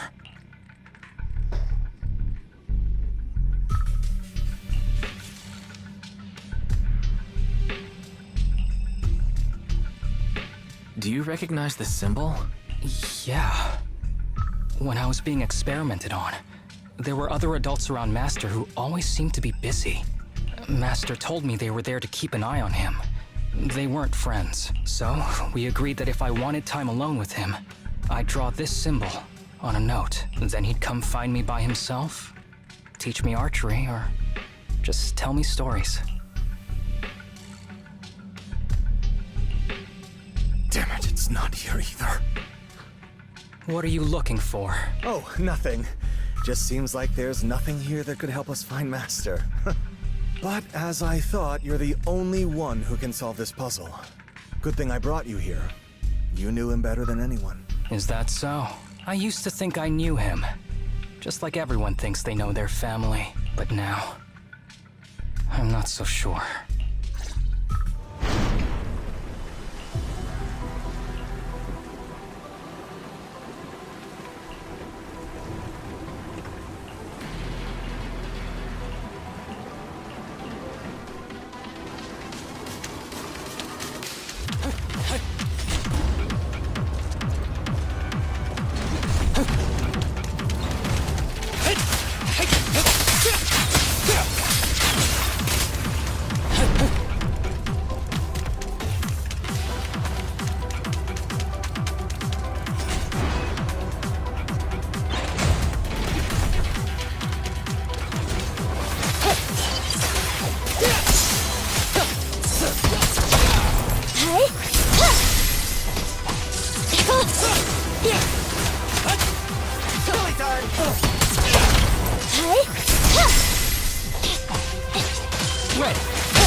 Ethereal keeps circling around the briefcase. It's almost like it's guarding it on purpose. Forget about the ethereal. Go get that briefcase now! There's gotta be something inside that'll help us find Master's whereabouts. Master's whereabouts. Huh. Master's clothes are scattered near that ethereal. And those are definitely his glasses. Is he really still alive? Harumasa, I know you're concerned for his safety, but try not to think about that right now. Enough! I'm tired. I know you've been after what's inside that briefcase from the start.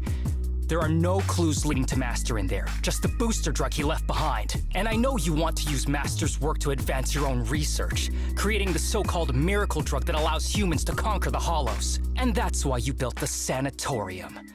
But in reality, it's just your lab for human experiments where you harvest materials from sick kids. I know it all. And a team is rescuing those kids from your sanatorium as we speak. So tell me, is he still alive? Guess I couldn't have fooled you after all. You even got the sanatorium's coordinates. Whatever, it's not that important anyway. Now that the puzzle's solved, you're useless to me. Since we've known each other for so many years, I'll tell you, your precious master, he's over there growling right now. You mean that ethereal? That's right. That ethereal is your master. I watched him get corrupted with my own eyes. He foolishly tried to go against the power players. It's only fitting he ends up like this. I had questions for him. I haven't... If anyone's at fault, it's your master. He didn't understand the value of this research. This is a chance to go down in history. Once we make a true ether aptitude booster, we'll no longer fear the Hollows. We could even conquer them. When that time comes, a new world will be born. And I will be its god! Even if it means stepping over countless bodies? You mean those patients? They're just necessary sacrifices on the path to a new world. Just like you. Even without my involvement, you wouldn't live much longer. So, in a sense, I'm putting waste to good use. Wouldn't you agree? You really have the nerve to say that. Deep down, you know it too. For this great research, your sacrifices are insignificant. That's why the power players turn to me to continue the research. There aren't that many patients with ether aptitude regression syndrome. Even if you develop a drug without side effects, there's not enough for mass production. That's just a minor issue. At that point, we can simply induce the disease in ordinary people. Humans are an abundant resource. This is way easier than my current research. You don't know, do you? The power players have done many experiments already, and they've used up plenty of patients like you. Though, only your master's results were stable.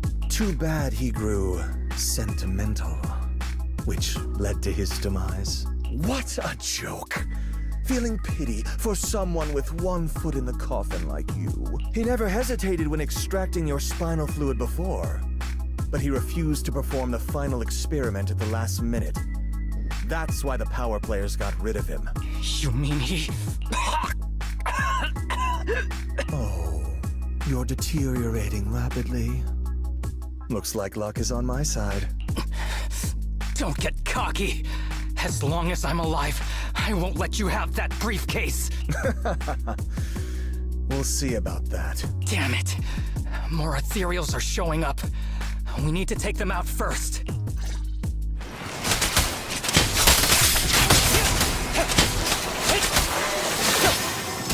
It's showtime! Copy that. Don't move!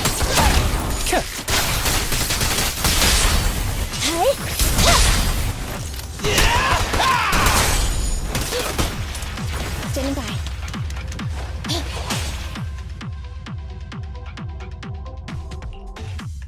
I don't see Kirishima. He must have slipped away. We don't know what he'll do next. Should we go after him?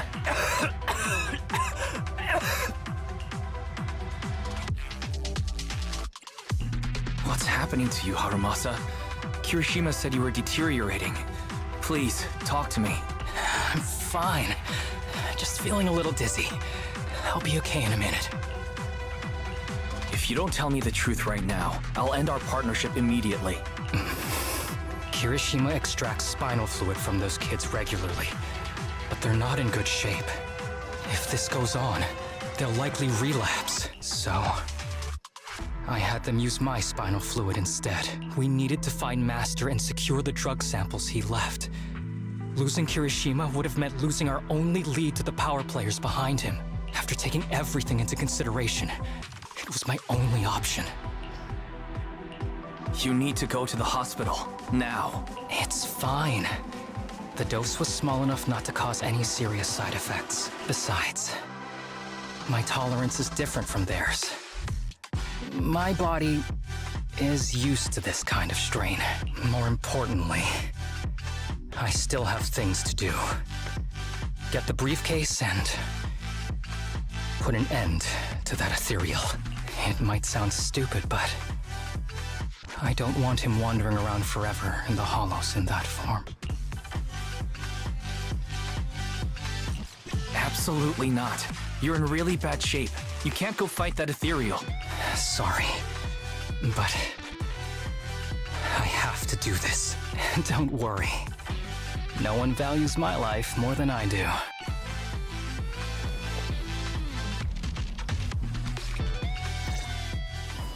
Thanks for accompanying me this whole way, partner. No need to worry. You should be happy for me. I can finally put an end to all this.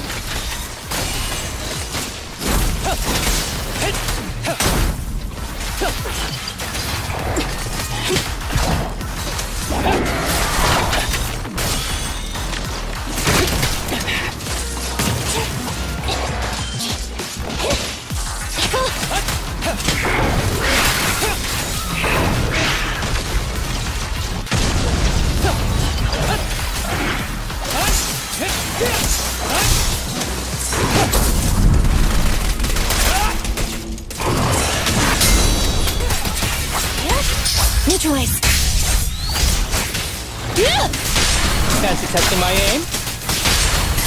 Starlight never dies! We'll never back down. With a clear mind, arrows fly true. This guy is too tough. Why don't we? No. I can beat him. I have to.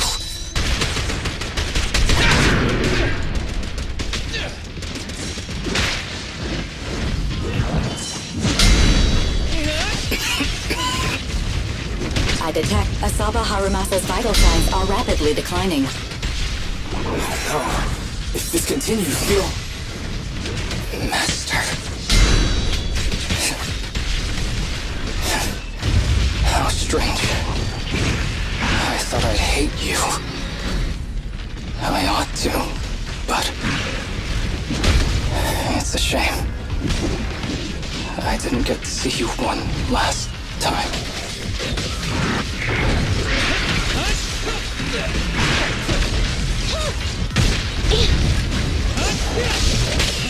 Be careful with the tape. At your command. Starlight never dies!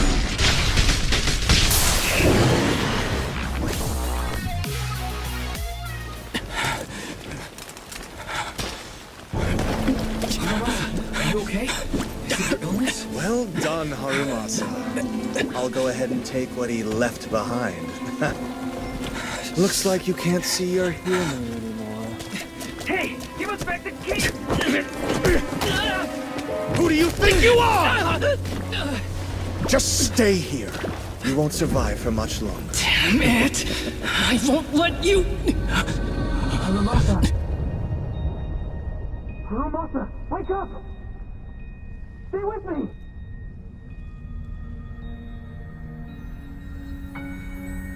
Where am I?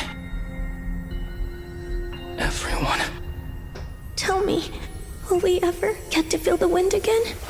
It's not over yet!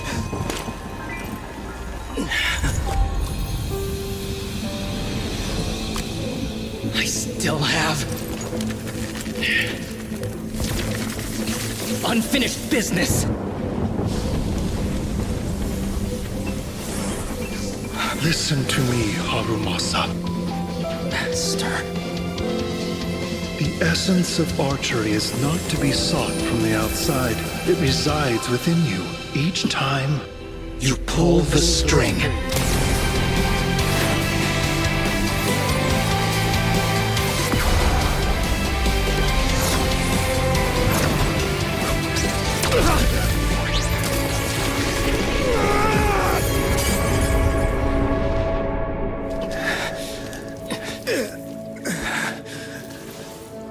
It's useless.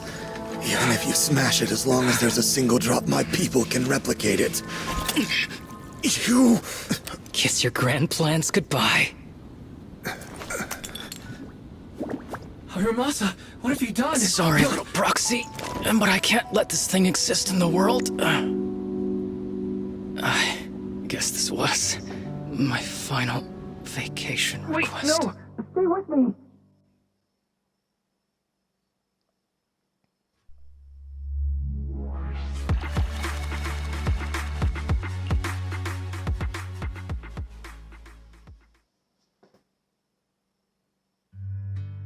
This headband is yours now. Huh? Can I really have it? As I promised. But don't think it'll help you hit 10 bullseyes in a row while wearing it. Got it! Thank you, Master! Harumasa, Huh? No, it's nothing. If one day I'm not around anymore, you must keep up with your medication and routine checkups. Do you understand? Master, are you leaving? Just like Mom and Dad? Did I do something wrong? It's not your fault. I'm just really tired. Maybe it's time for me to skip work and take a break, but not yet. I've still got a lot of work to do, and I will finish it. Will you come back after your break? If I have the chance, I will. I once thought I could save more people. At least that's what they told me. If the gods have abandoned this world, trapping us in endless calamity, then we must reclaim the power of the gods with our mortal bodies, regardless of the cost or sacrifice. But this is wrong. I can't exchange this real, immediate suffering right in front of me for a distant and uncertain possibility. And who am I to trample on the lives of others in the name of sacrifice? I have no right. One who offers salvation in exchange for sacrifice is not a god, but evil. So, Asaba Harumasa. I wish for your life to always be your own. Not a sacrifice for anyone or anything. And I'm sorry.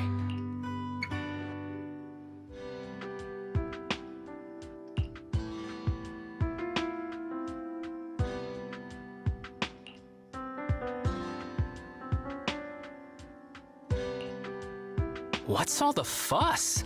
This isn't some kind of prank, is it? Not a prank. We are celebrating the return of a teammate who's recovered from a serious illness. That's right! We prepared lots of yummy goodies! Asaba, you're on time today. Very good. To celebrate, we've invited a special guest. A warm welcome to our executive officer who's back on the job.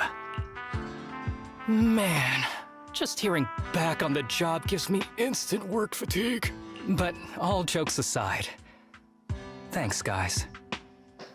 If it weren't for our smart proxy calling for backup early and my dear teammates coming to the rescue just in time, my ashes would have been floating out to sea already. You almost sound disappointed? Executive Officer Asaba Harumasa, you've done great work and saved countless civilians from the Hollows. You are indispensable to Section 6. And with you here, we can make a real difference and help more people. I'm very proud of you. Why so formal all of a sudden? You're making me blush. But thanks. Oh, what was that saying again? Those who survive a catastrophe are destined for great fortune. Guess I'll take a fortune cookie.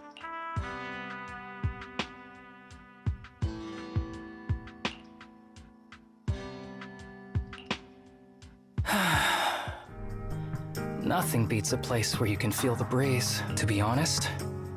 I didn't think I'd get to see you again. When I injected that drug in my neck, I thought I was done for. The doctor said the fact I was alive was sheer luck, not to mention how quick my recovery was. They couldn't explain it and called it a miracle of modern medicine. Guess I can be lucky too sometimes. I'm just glad you're okay. So, what happened to Kirishima? The kids at the sanatorium were all rescued and taken to a specialized hospital. Their conditions are stable now, and I'll be helping with their living expenses. As for the power players behind the scenes, we managed to get several names out of Kirishima during his interrogation. I'd say that's a decent lead to work with. About your master, did you take care of everything? Yeah. I've collected his belongings, and the funeral's next month. Though, I might be the only one attending. To me, Master was my only family. So I was fixated on getting an answer from him. I wanted to ask him, why did he have to leave me without saying a word? Just like my birth parents did. But now, it just feels like none of that matters anymore. The deceit and exploitation were real. But so were the care and kindness. If suffering and happiness can coexist, then maybe love and hate can too. Have you decided to forgive him? I wouldn't call it forgiveness. It's just acceptance. I take it as it is. Good or bad, pain or joy. There's nothing I don't accept. Perhaps that's what makes up life itself. There's always going to be evil. But there's always going to be good out there, too. Like how I was on the brink, but recovered miraculously. Even though I've lost family, I got to meet you and my amazing teammates. Mr. Asaba Harumasa, based on your recent test results, we have a hypothesis that we think you need to know. Our analysis suggests that the drug you injected may have actually saved your life. What do you mean? That drug was supposed to be poison to me and accelerate my disease. Poison? No. It's more like a special cure tailored just for you. We have detected active residual ingredients inside your body that not only control the disease, but are a perfect match for your physiology. In other words, this medicine only works on you. Must have been made by someone who knew your condition inside and out. It's just a shame that it is an unfinished product. But it's still incredible how it brought you back from the brink of death.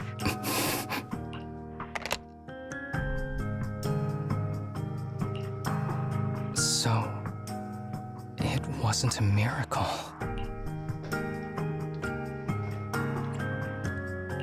So the medicine that your master left behind wasn't any kind of booster drug. It was made specially to treat your illness. No wonder that ethereal stayed near it. I guess so. I wonder when he stopped working on the ether booster drug and began focusing on creating a cure for me. I had no idea. That's probably why those people decided to get rid of him.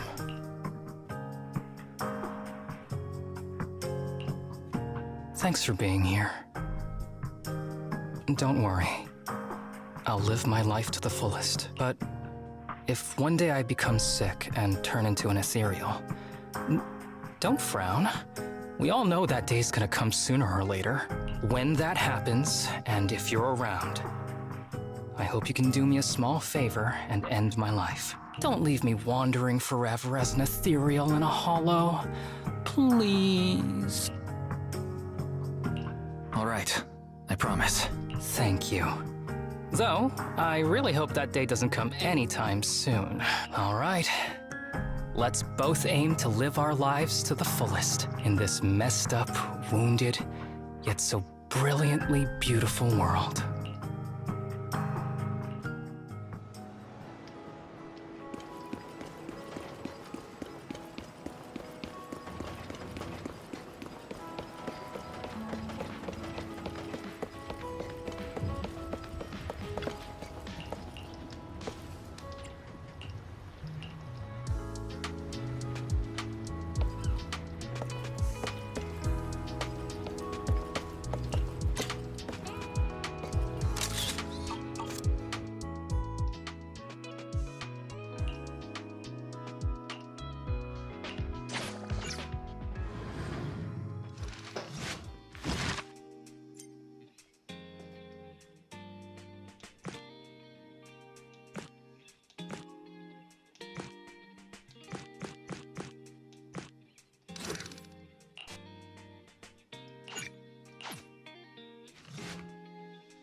I just got back from Waterfall Soup.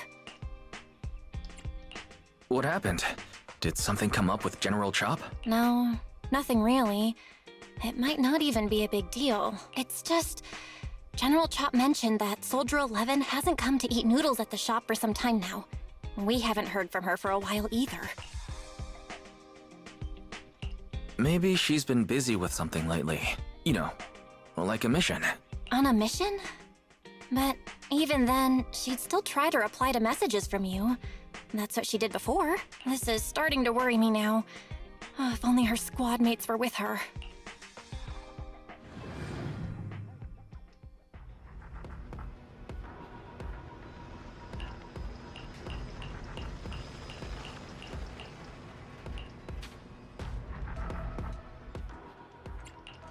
I have 2 guns, so double the accuracy.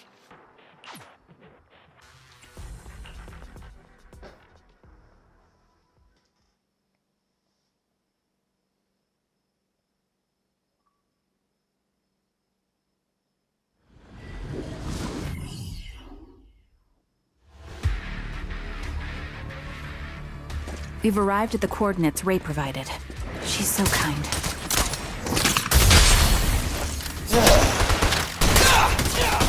Copy.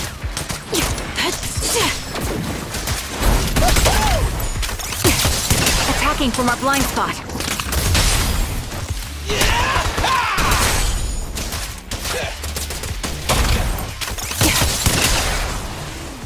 Suspicious ether fluctuations over there. Ether vision activate.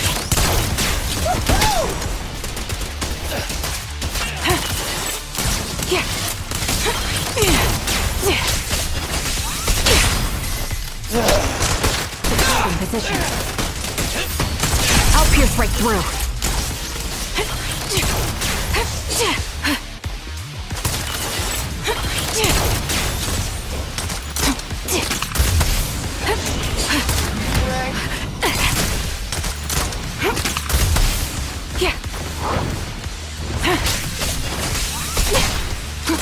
Feel the power of Starlight! Support ready.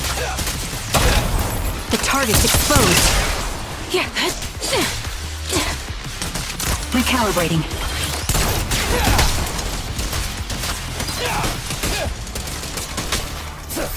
I'll take point.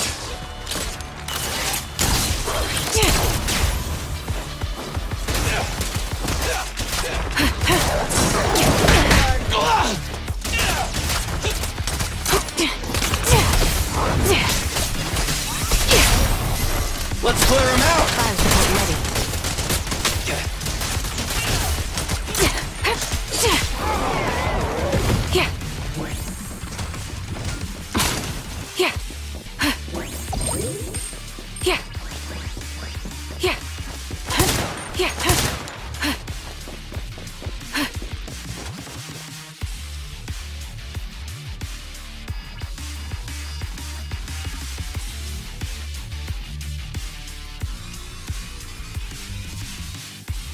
Pity I can't see how pathetic you are. That's... Soldier... Take out that sniper! I won't let you take her!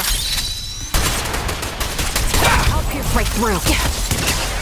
My bullets are one with the wind! Supporting position. Recalibrating. Stand still! Show no mercy.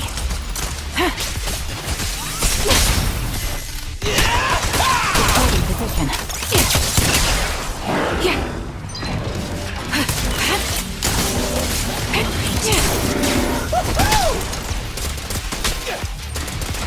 I've got plenty of bullets! Get behind me!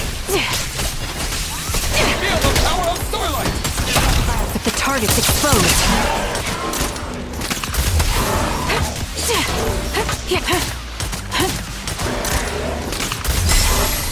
Adjusting for wind. Leave it to Billy!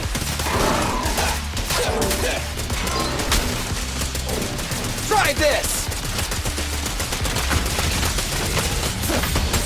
Show no mercy.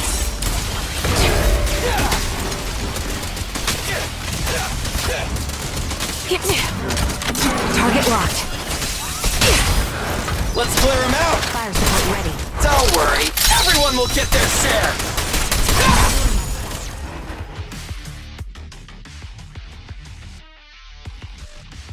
Soldier 11! No. Damn it. You should have been no match for her. What did you do? Ah, the blind sniper. So you actually can see. Release her. Or else you'll have my bullets to answer to. Your friend is beyond help, Sniper. There's no stopping Silver's revival.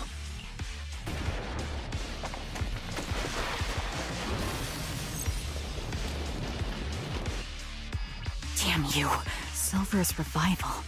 What did he mean by that?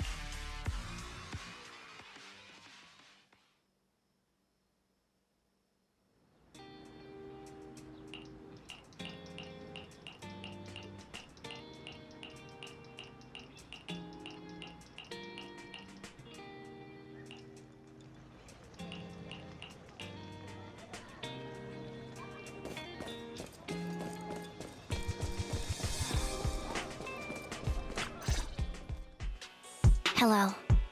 Is it you? The one who contacted me on Internaut? Yep. Hmm? Oh, The burger. Sorry, I was starving, so I already finished it. Thanks for coming to meet me. Long story short, we need to stop Silver from coming back. By the way, what was your name again? I hadn't introduced myself. I'm still unsure if I can trust you. Oh. Don't take it personally. I'm always cautious with people I've just met, especially someone from Internaut who claims to have intel without any solid proof. But I have to admit, you do seem kind of familiar. Even though I can't see your face, you somehow remind me of a friend. A friend who's in danger. They've taken her, haven't they? Wait, how much do you actually know? I'm just as clueless as you about what's happening, but you might have heard of me. I'm Anby, the former captain of Silver Squad. So, you're... Yeah, that's me. I'm the one who died in Soldier 11's place. So you should get why I feel responsible for her. Would you understand if I say I'm still not completely convinced? No worries. I've dealt with even more skeptical people before. Trust isn't gained on words alone. So how about we meet inside the hollow? Inside the hollow? I'm not the best with words.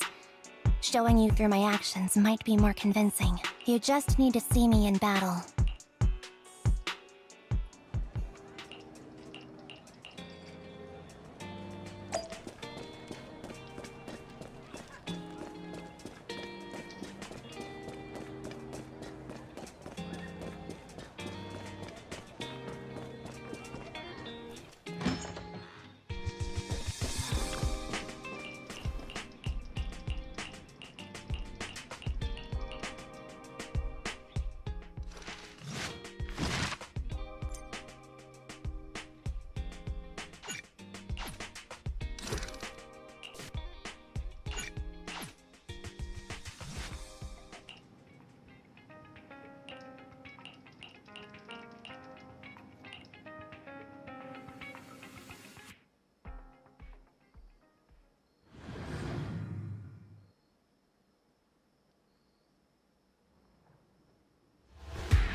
Let me take a good look at your movements.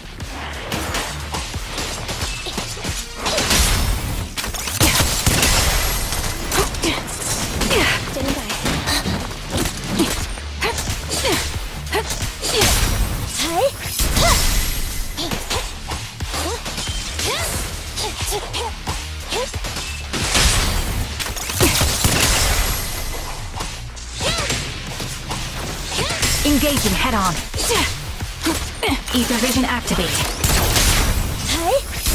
Unfortunately, the enemy is too weak. I won't be able to show you my full combat abilities.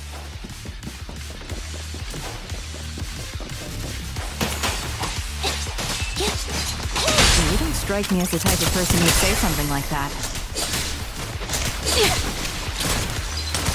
Adjusting for wind.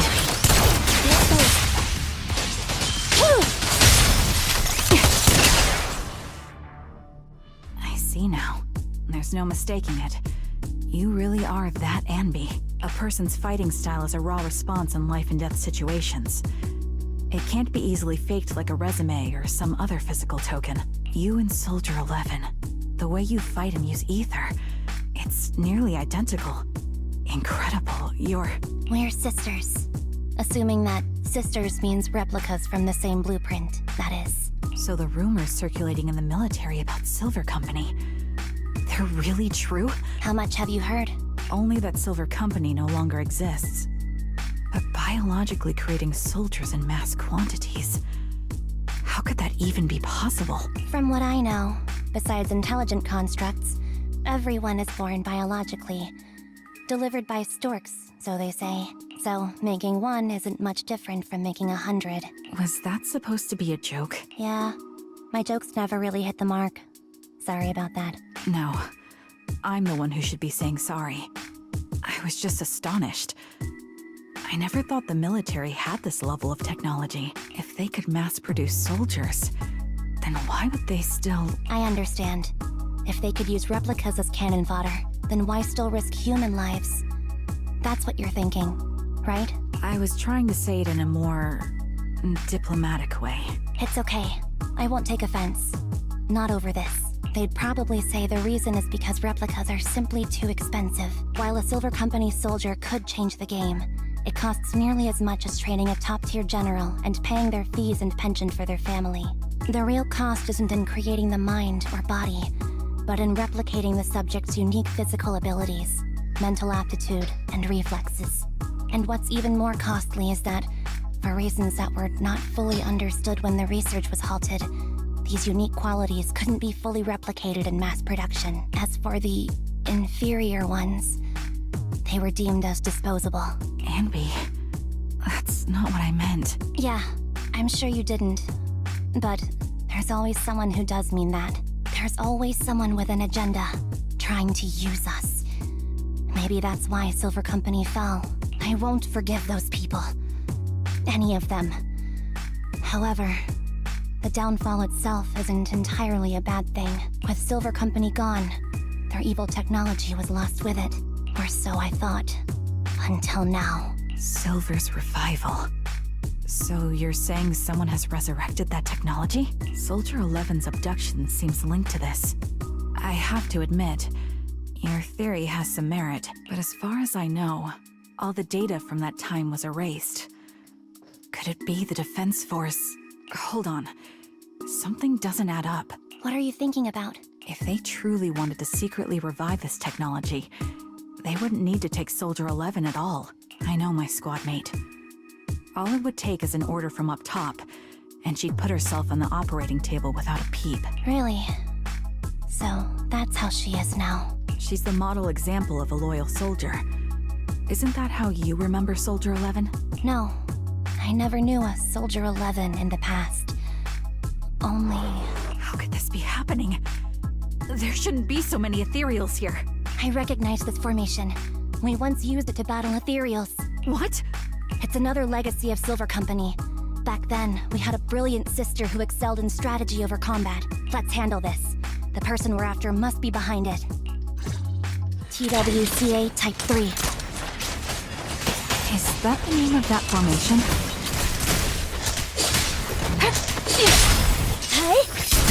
Time to pin them down.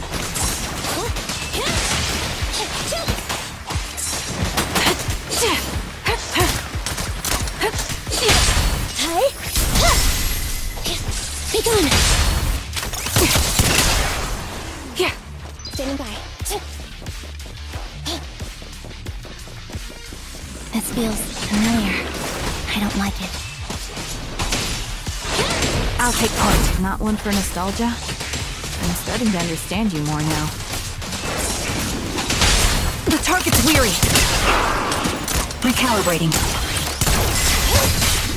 Fracture! Sniper's Creed. One shot, one kill. Time to pin them down. Evasive formation. Dodge.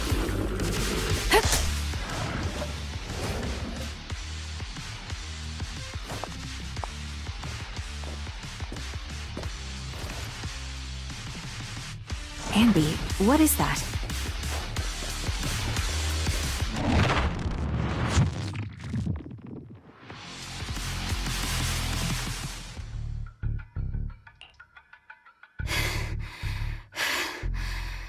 As expected of Captain, her skills, they're still as sharp as ever. Truly remarkable. I feel honored just being her defect. Silver Squad can't be without its captain. Ouch. Give me some meds, eh?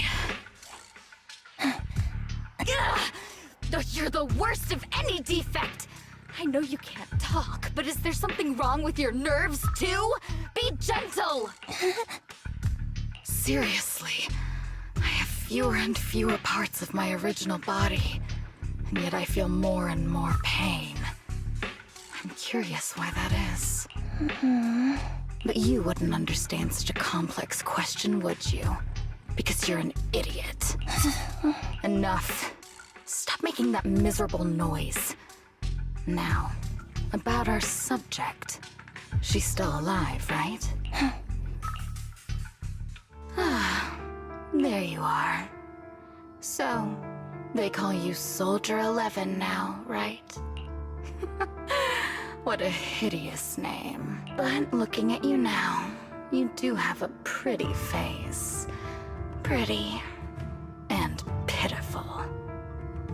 This face is the only thing we have left in common. Aside from that, I'm nothing like you. I've lost all my limbs. I'm no longer a complete member of Silver Squad. And I need a complete body for the experiment. Which is why I need you. What? You're asking me what happened? But you should know what happened that day.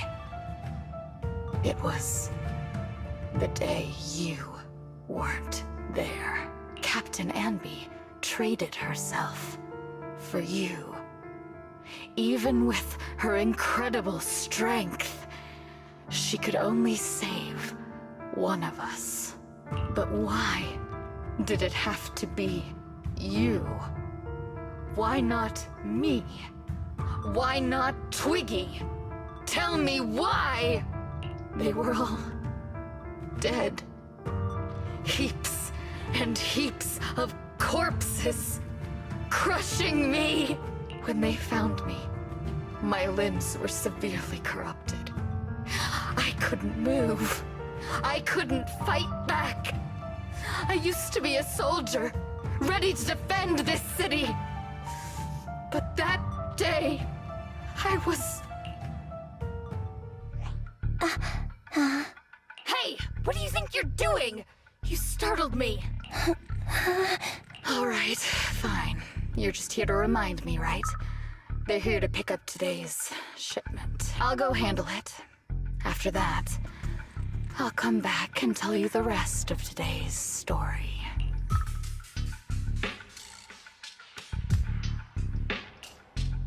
It seems Soldier 11 is being held captive here. So what's the plan? The plan? Shh. Let's discuss it over there.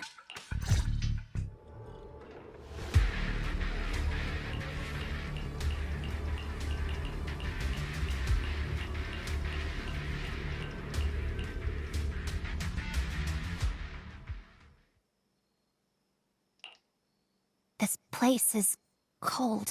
I sense the frigid air from outside. It carries a strange scent, too.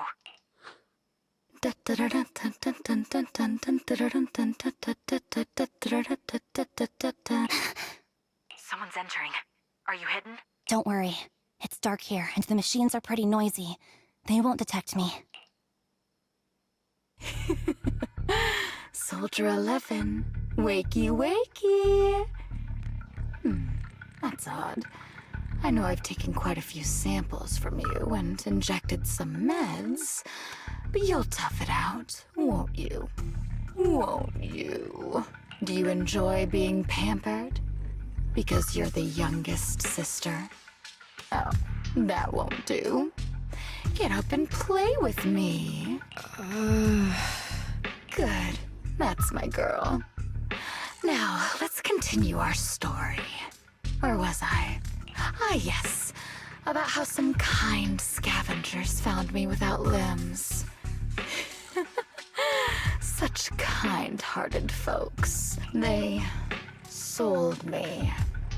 And unfortunately, my ignorant new owner couldn't see any use for a limbless worm like me.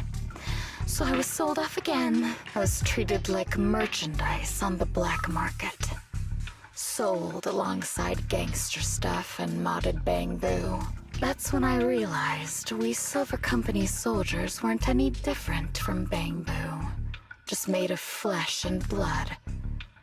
The only real distinction is we feel more pain. And that's when I met her. She bought me as a trophy girl. Cut me open and operated on me. checking my internal organs by hand. Anesthesia doesn't work on us. You know that, right? So it hurt. It hurt like hell.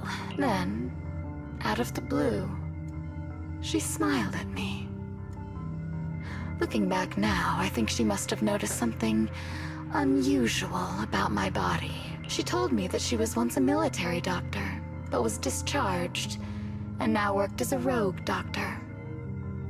She was familiar with everything about Silver Company, and was willing to help me. So, I underwent surgery and received mechanical prosthetics. Nothing too fancy. I don't think I'll ever use them for combat, but they serve their purpose, helping me stand and do calculations. My true value lies in my memory. You see, my brain is the only thing that has remained intact. Thus, I remember everything.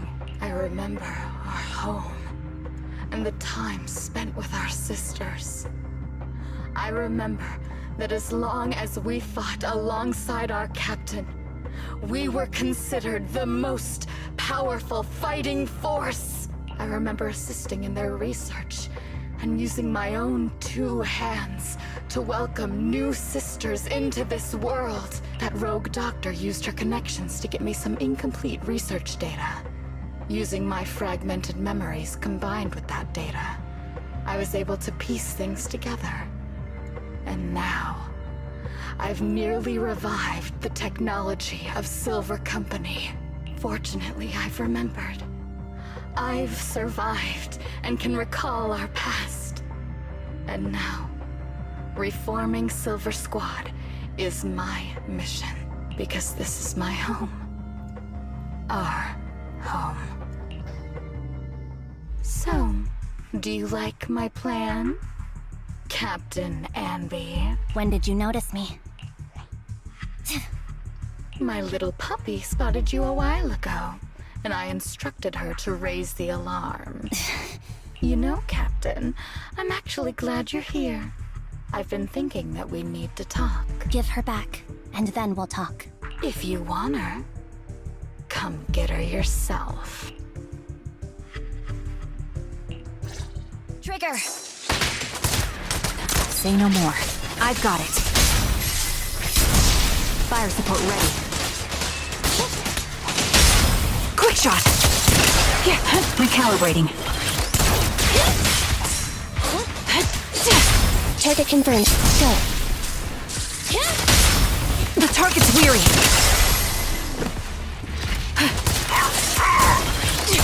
Roger.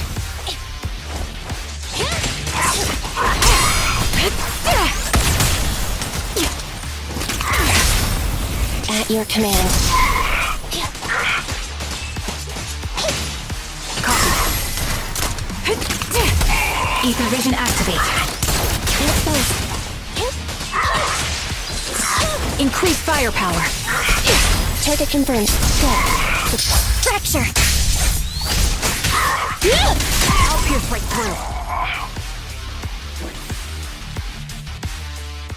through. That's the Captain Anby I know. Cleaning your knives with the filthy blood of this scum suits you. Don't give me that, idiot. Now you're worried about whose side I'm on? Our side, of course. I created you so you never saw Captain Anby in her prime. After everything I've been through, I thought I would have forgotten. But I still remember. So, have you ditched the uniform, Captain? Twiggy. I'd keep it as pajamas if I were you. It's nice to reminisce about the days of glory and agony, isn't it? I never knew you were still alive, Twiggy. Yeah, I was always the worst at fighting. But I survived. It's only natural for you not to expect that, Captain. You're not as terrible a fighter as you think. Your sharp mind makes up for it. Yes, you said something similar before. I'll never forget that.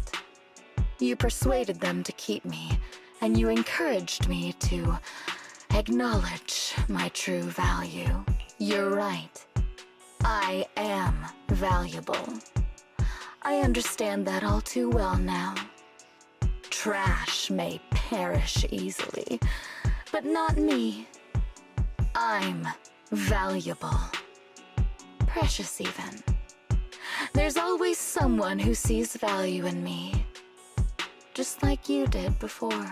Sometimes I wonder if I were just an ordinary citizen in New Eridu and not part of Silver Squad, maybe I could have become a researcher at the White Star Institute, studying deep topics like 3 forms of etheric manifestation in specific hollows. Sure, I might be sharp, but there are different kinds of smart. Growing up in Silver Squad, I had no street smarts. Competing for profit, seeing through lies, and striving for a better life with limited resources. These I had to learn the hard way, year after year. You've been through a lot. Is that why you're doing this now? I don't need a reason. At least not one to convince you. The only person I've needed to convince is my backer. You know better than anyone. Silver Company was an evil undertaking. That technology should never resurface. Evil? Are you suggesting that you, I, and our sisters were all evil? We are evil incarnate. So, we should all just be destroyed? No, but we should not continue in our evil. Oh, I see. That's very enlightening, Captain. We should be eating burgers, watching movies, working a job, and going on dates. Instead of being maimed, sold, tortured, and struggling to survive. You know I care for you, Captain Anby. Whatever you do, I won't hold it against you. But that doesn't mean you can stand here and say these things so lightly to my face. You know where I am, don't you? You know where I live, what burgers I like, what movies I watch, and who I spend time with. Since you know, you're welcome to visit me anytime, Twiggy. I'm your captain. I'll personally deliver the punishment you deserve, and then seek redemption with you together. Captain. We can still make things right before you make a greater mistake. Fortunately, I found you before things got any worse. I have so much to tell you, but maybe another time. For now, we should...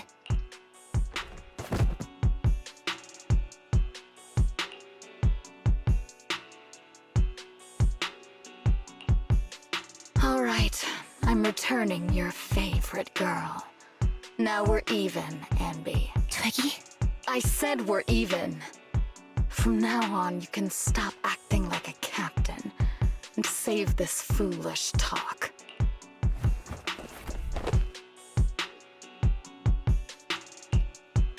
Soldier 11! Wake up, Soldier 11! Anby, she doesn't look good. We need to get out of this hollow ASAP. I see how it is. Twiggy, I'll be back. I won't just abandon you. You sicken me. Like I said, just save the foolish talk. I can't stand to hear that kind of mush from someone who looks exactly like me. It's not mush. And I hope you'll get used to it. Let's go, Trigger. Hey, go contact you-know-who. Ugh, cut the crap! You think I don't realize I shouldn't cut the middleman and contact the client directly? But look at the mess we're in! The junk she's brought won't fix this. Our best shot is exploiting Anby's inner weakness. She's let go of her most lethal weapon, her daring and ruthless fighting style. Now she's like a hired gun with a family to feed, focused on surviving to get the paycheck. I can handle her if we exploit that. But I need to keep everything in check. Or else, all my efforts so far will have been... You've been diligent, little Twiggy. Stop calling me that! As you know, your research is crucial. You're just like me. We're here to foster hope. Our work is the only cause worth fighting for in this world. Of course, I understand. Sometimes, when hope is scarce, certain issues can only be resolved with sheer violence. The stuff I mentioned last time is ready. Send some of your people to retrieve it. It's not exactly new Eridu tech, so use it carefully.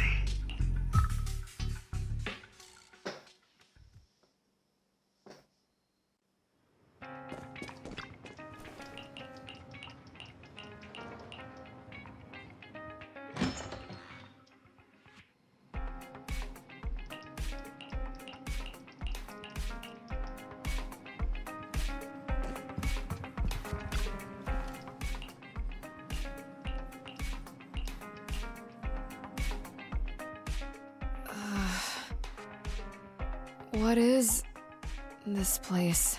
And who am I? You're awake, Harin. Great, you're awake. I've been worried about you, Soldier 11. Soldier 11? Is that my name? It sounds odd and could easily get confused with another number like Soldier 161051. Only a fool would call herself that. I can see you're doing much better now, but I won't let you talk about yourself like that. Her memories seem jumbled. The injuries might be more serious than they appear. When a Silver Company replica is severely wounded, their memories are often the first thing to fail. Even me, all those years ago, there was a time when I couldn't remember anything. Is that so? Then what about your combat skills? Were they affected? Would the Defense Force abandon her if she couldn't fight anymore? Well, I know we wouldn't do that. Proxy. Yeah, having one more mouth to feed won't hurt. It's nothing compared to our monthly electricity bill. Plus, our little black cat needs another playmate. He's already getting bored of us. You know how short-handed we are, right, Charon? Oops, I mean Trigger. Charon? There you go, trying to be funny again. Guess that's your unique charm, Manager. Jokes aside, I can't vouch for the Defense Force, but I can promise that Obel Squad won't abandon her. I see. Well, we know how resilient she is, so we're confident she'll bounce back. It seems you and Soldier 11 go way back, Ambi. Could you share more about her? And maybe how we can help her recover faster? We're here to help. Are you sure it won't be too much trouble for you? Don't worry. Nicole's caused a lot more trouble for us. Besides, Soldier 11 is our friend too. I see.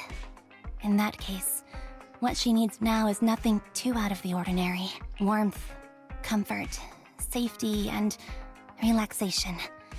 Also, some familiar faces, as well as her favorite foods. Ah, right. I should get her some burgers for an energy boost. I'll be right back. Not so fast, Ambi. Burgers aren't exactly Soldier 11's favorite. Oh, they're not? What does she like then? It seems Trigger already left to get it. You'll probably find her near Waterfall Soup. By the way, General Chop is concerned about Soldier 11 as well. Be sure to let him know that she's improving. Yeah, don't worry.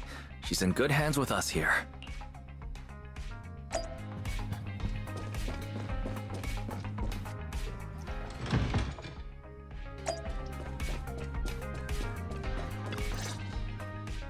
I got Soldier 11's favorite spicy noodles from that enthusiastic chef. I couldn't see if the noodles look spicy, but just the steam from the chili peppers alone is making me cry. So, spicy noodles is her thing. I had no idea. Well, that's the Soldier 11 I know. She would come to 6th Street whenever she had free time. Maybe she feels more at home here than back in the barracks. She rarely talked about anything other than training, combat, and promotions. But when she did, she'd usually mention super spicy noodles, the video store, the arcade, and cats. Did she ever talk about me? You might not like the answer. Soldier 11 has never brought you up, but she seems fixated on a certain betrayal.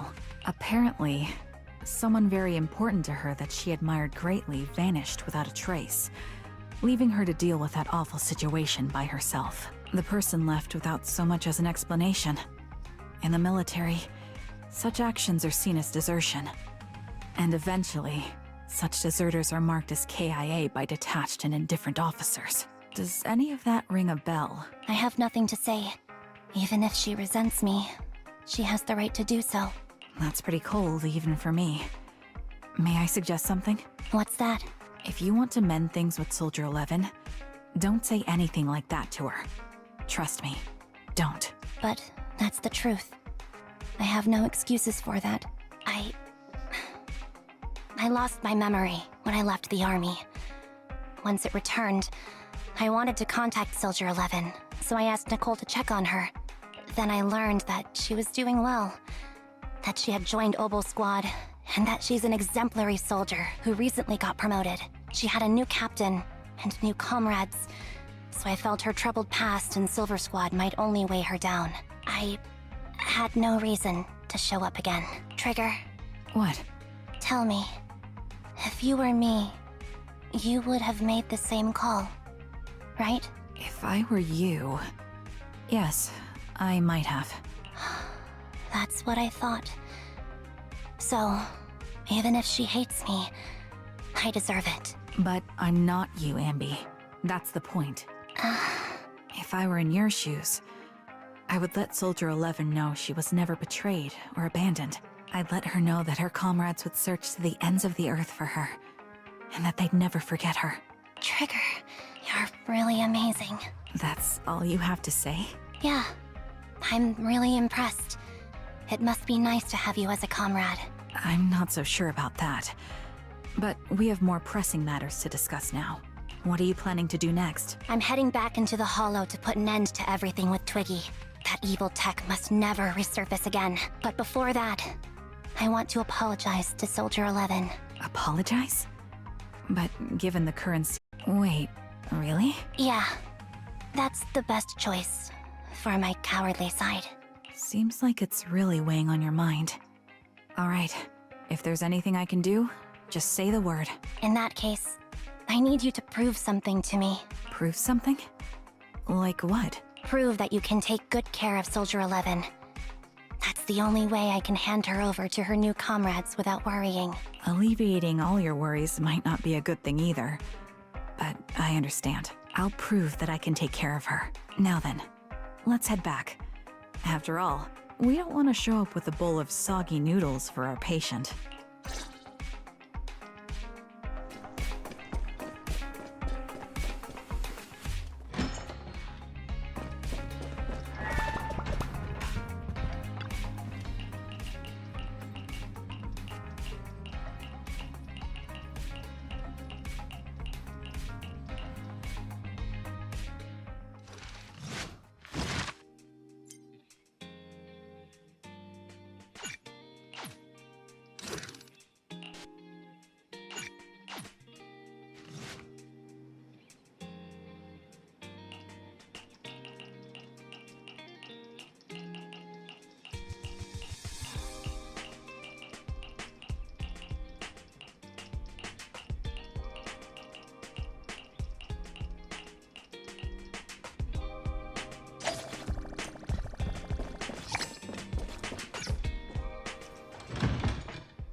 Nicole? Well, look who decided to come back. I'm sorry for leaving without saying anything. You can punish me however you see fit, Nicole. What's the use in punishing you? If anything, I'd prefer some compensation. So, how do you plan to make it up to me? I'm waiting. I'll give up my favorite burger. From now on, I'll eat noodles every day. Hey, that's more like compensating General Chop than me. That won't cut it, huh? Then I won't try to squeeze in between you and Nekomata when we watch movies. Come on. Nekomata's usually the one who's squeezing in between you and me. Show me some sincerity here. I see. Okay. I'll forfeit my paychecks from now on. Oh? Yes, and I'll persuade Billy to give up his pay too. Is that good enough for you?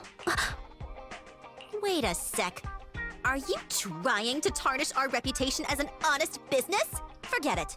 You owe me big. I'll tell you what I need from you later. Nicole. Fine. Forget it.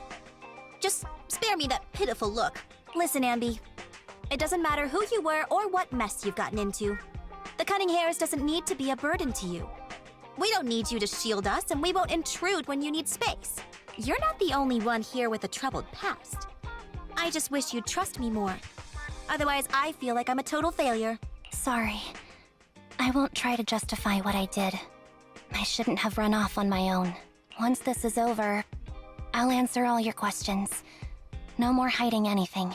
That's my good girl. You're a terrible liar, you know. I know. By the way, I have a favor to ask you. Oh, you finally need me? Yeah. There's a woman who looks like me. She wears a Defense Force uniform and goggles. I think she should be pretty easy to spot. Can you help me locate her? Piece of cake. On average, finding a cat takes us 3 hours, 14 minutes, and 8 seconds. Finding a person is way easier. I'll contact some of my sources. I'll let you know as soon as I get any information.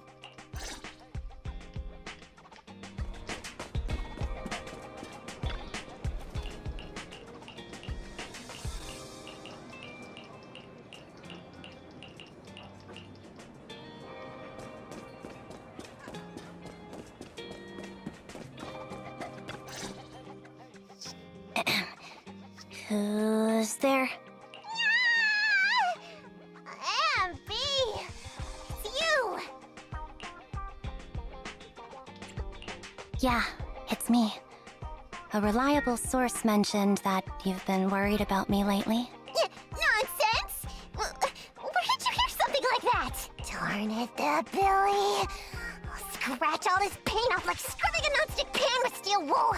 I swear on my favorite mackerel that I will! I'm touched. Thank you, Nekomata. Don't be! No thanking me! I heard you even prepared a gift for me? A gift? Well, yeah, I did. But it's not like I made it just for you or anything. Here you go. Oh, a doll. Is it supposed to be me? With this rough stitching, I'm guessing you sewed it yourself? This is too much, Nekomata. I can't accept this. Nah, stop being dramatic. I got a doll-making kit and was gonna make one that looks like Nicole. But it turned out super ugly. With a big head and tiny little body. It didn't look anything like Nicole. So I altered it a bit and wow! It somehow looked just like our Ambi. But I don't look like this. No, it's exactly like you. It's like your little twin. Go on, take it. Keep it with you all the time. And don't let it out of your sight. You want me to carry it and never let it out of my sight? Oh, wait, you didn't stash some sort of contraband inside it, did you? Are you trying to get PubSec to arrest me? Yeah? Just because I'm a street cat doesn't mean you should be prejudiced like that. There's no contraband in the doll. I swear on Nicole's lap. All right, I'll trust you. Let me do something for you in return. How about some mackerel noodles? Ooh, Lady Nekomata appreciates your rare treat. But not now. Not now? But the noodle shop is close by.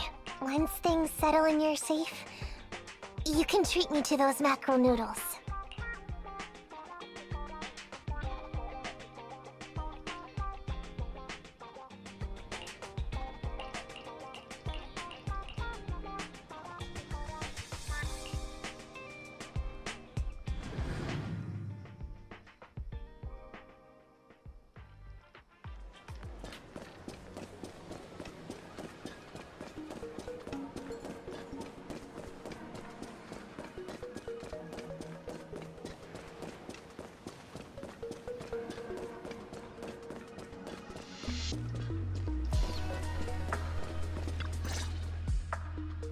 So, here you are. Sorry, Anby. I snuck out with her. Are you feeling okay? Are you speaking to me? You seem familiar. Like I've seen you somewhere before. But I can't quite remember. I'm... Anby. Does that name ring a bell? No. I don't recall anyone named Ambi. Sorry. Maybe we knew each other, but this person named Trigger told me that my memory's off right now. I'll get better. And maybe then I'll remember something about you. I see. Where did you and Trigger go today? We tried some food called noodles. They were this amazing, fiery red color. It was delicious. Then we pet some creatures called cats. They were different than I expected. Surprisingly soft. We went to an arcade, did some shopping, drank some tea milk, and even opened surprise boxes. Then we went to a dim, noisy place and watched a movie. I think that's what they called it. During the movie, someone took advantage of the dark environment to attempt a theft. Fortunately, I still remembered some basic combat skills, so I managed to subdue the thief and turn them over to public security. The public security office isn't far from here. After we wrapped up there, Trigger suggested we watch the sunset by the river. You sure know how to plan a date, Trigger. The video store manager taught me all this. I'm just a good student. Anyway, I think I did a good job. Right, Soldier 11? Yes. I had a great time. Still, I can tell my body isn't really used to relaxing. I can always feel an urge to do some push-ups or some other exercise. That's our model soldier for ya. So, Anby, can you relax now? Soldier 11 is important to me. I don't ever want to lose another squad mate. So I promise to look after her. You can focus on the matters at hand now. Once everything's settled, if you choose to face her, I'll be there to vouch for everything you've done for her. And if you prefer to stay out of it, no pressure. I understand the weight of your history with Silver Squad. It's like a heavy chain around you both. I'll break that chain. I have faith in you. Thanks, Trigger. In that case, please keep this for me while I'm away. What's this? A doll? It looks a little familiar. It's very cute.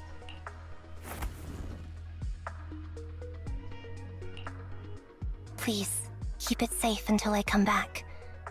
Right now, it's my most cherished possession. Don't worry. If it means that much to you, we'll be sure to keep it safe. Thanks. It gets chilly by the river in the evening. Let's head back to the video store and get something warm to wear.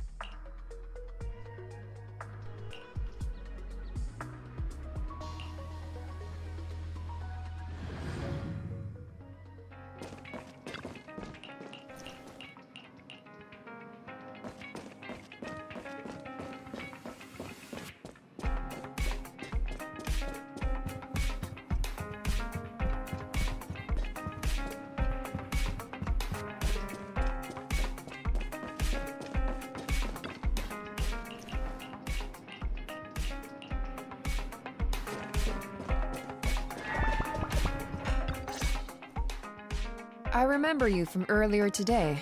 Ambitizinia. It's Anby. Just Anby. Sorry. It seems my memory still hasn't recovered yet. It's frustrating not knowing what I've forgotten. I can help with that. You can help? I can tell you what you've forgotten, Harin. Harin. Is that my name? It was your name before you were Soldier 11. The name I knew you by.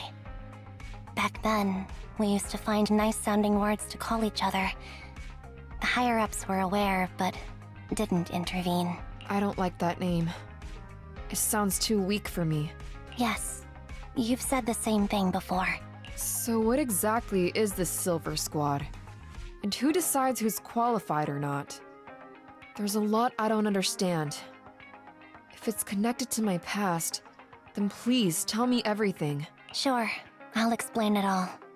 Just Allow me to do one thing. Huh. One thing? What's that? Allow me to apologize to you. There were many things I didn't understand then, and still don't understand even now. All I know is that we were used as pawns in a power struggle within the army. And, in the end, they chose to keep only one replica. And that was you, Anna? As you said, you were considered the top performer. I'm not Anna. That's someone else. But yes, I was selected. They devised an operation.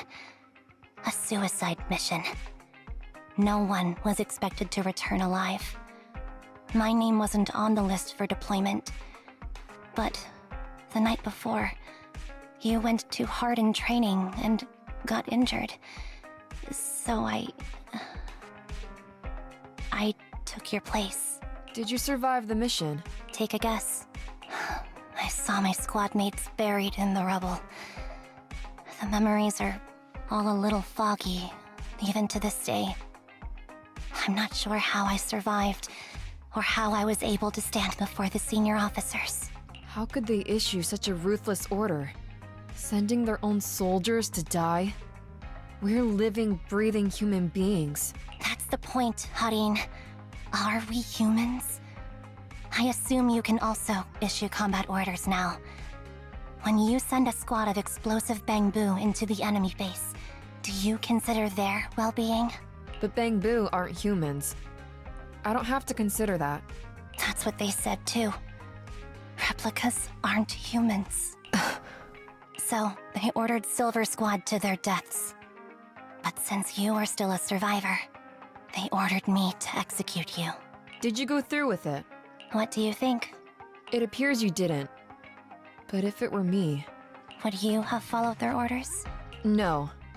I would have executed the officers who issued that suicide mission. So what did you do? I fled. I offered to exchange my life for yours. And then fled. I didn't trust them. So disappearing seemed like the only feasible option. I knew that once I was gone, they wouldn't harm you, because you were their only asset. Seems like I made the right call. At least I got to see you again. I've had a good life, but it took me a long time to figure out who to hate. If I were to hate everyone who hurt us, that would be too much. I couldn't live carrying so much hatred. It's impossible. And Nicole told me that I shouldn't hate myself. So, eventually, I realized that all the suffering stemmed from the Silver Company tech, and the fact that we replicas were not seen as humans. According to a movie Wise loaned me from the store, this is referred to as an ethical dilemma. Life shouldn't be engineered. Only then did it dawn on me that many people were already aware of this issue. There are a lot of smart people out there. So, I'm sorry, Harin. Why apologize? According to everything you just told me, you didn't do anything wrong. I'm crying. Why am I crying? It's all my fault. I was the captain of our squad and responsible for everyone, but I let you all down. I wasn't wise or strong enough, and I was a coward. If I weren't a coward, I wouldn't have waited until this moment to apologize. I'm only willing to share this now because I know you'll forget everything soon. Forget everything? But that's impossible. Why? Silver Squad soldiers who are critically injured have their recent memories wiped within 24 hours. Yours is about to reset. I can't keep avoiding this, Harin. I have to face our old squad mate. I don't know what other cards she has up her sleeves, and I can't guarantee anything. I can only try my best. I might survive, but if the worst comes to pass, I don't want you to bear the weight of my death. So, Just forget this conversation and have a good night's sleep. No, Ambi. You're being selfish. I don't accept your apology. I don't! It's almost midnight. Ambi.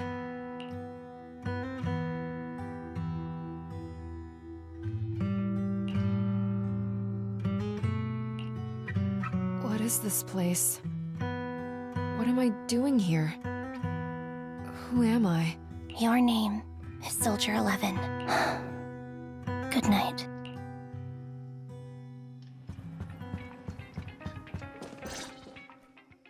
Sorry.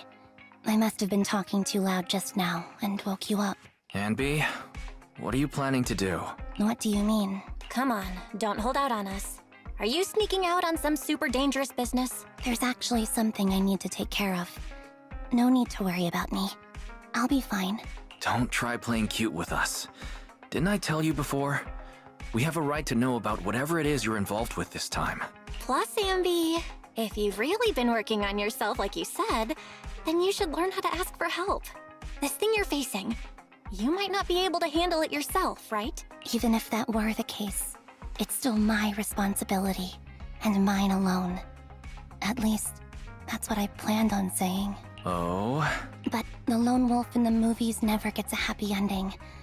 And even if they win, they'll end up losing their home, their pet cat, their daughter, or their lover. I don't want to lose anything, or anyone important to me, Proxy. So, please, help me. Take me back in that hollow, and help me smash up that weird lab, so I can get some closure with my former family. Wise and I have been waiting for you to say that. Is that your strategy then? Getting us to help you out for free? You don't have to do it for free. Just tack it on to the Cunning Hair's tab. I'll be back to settle the bill once this is all over. But right now, I've got someplace to be. Don't go running off into any hollows alone, you hear? I won't. Don't worry. I want you to be the first one, Proxy. The first to witness my resolve.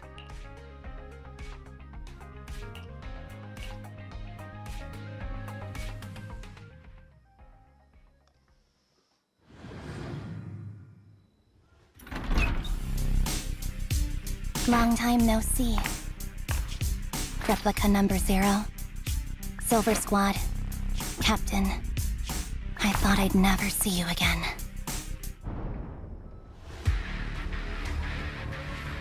Amby, you look like a character straight out of a movie right now.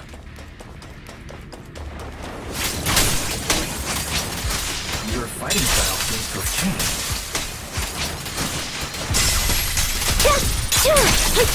Old memories are coming back with this uniform. The new you is still reliable, Amby. The past me was reliable too. Enemy's tough. Be careful. Orders received. We don't need to use the formal. Is this the lab that needs to be destroyed? I never expected. I'm heartbroken, Amby. Here I was, thinking this was a family matter between sisters. But you've gone and brought in outside help. You're no match for me, whether I bring help or not. Twiggy, Silver Squad is gone. You will never be able to rebuild it. We both know how difficult it is to create a Silver Soldier capable of engaging in combat operations. What if I didn't need to? Didn't need to. What? There's one thing you're wrong about. I've already done it. I've achieved the conditions for rebuilding my very own Silver Squad. This is so weird. These Ambies... No, these people. None of them seem to have any fighting abilities. Weird. These people don't look like soldiers to me. Twiggy, what have you done? What do you think I've done? I've done something that can stop my organs from being harvested. That can put me in touch with the big shots at Tufts. That can help fund my research.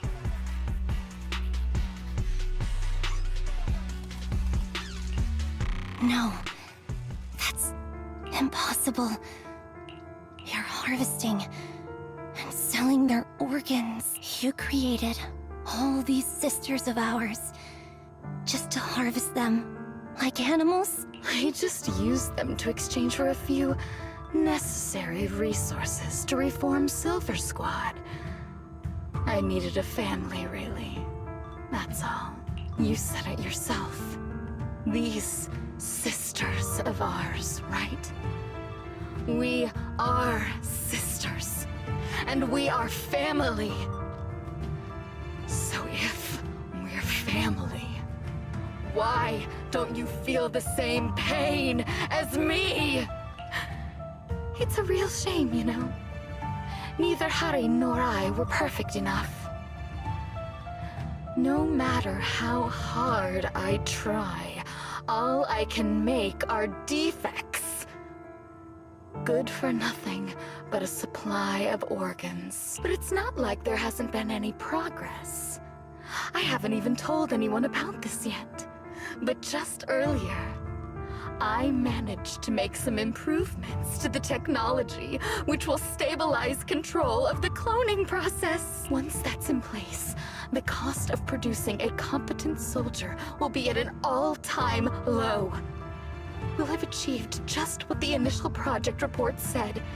The magic of producing an army out of sugar and air. Anby. Captain Anby. As things stand, there's still a chance for us to work together. You are the final piece of the puzzle. We can produce a steady supply of true soldiers, so long as you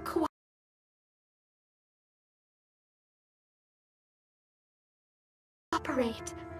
We'll keep everything under wraps until we build a huge army of our own. Just think what such an army could do. Nobody would ever dare humiliate us again. Our Silver Squad could crush New Eridu to smithereens. And you would be its commander. Me, I'm fine with whatever. Put me to death if you like. I deserve it for killing all those sisters of ours. Whatever you want. Captain, do you want to come home? This is not my home. I feel disgusted. I'm sorry, Twiggy. But now I wish you had died back in the Hollow.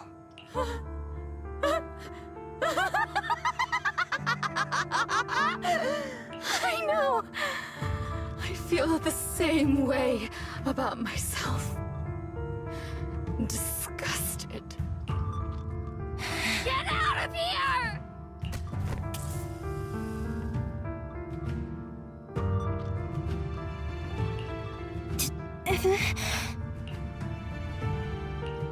What are you doing, idiot? You absolute idiot! Are you insane? You're just a defect. Your body won't be able to handle it. You'll make everyone... I want to protect you. Protect all of you. Thank you for letting me be born. I will never let you be lonely.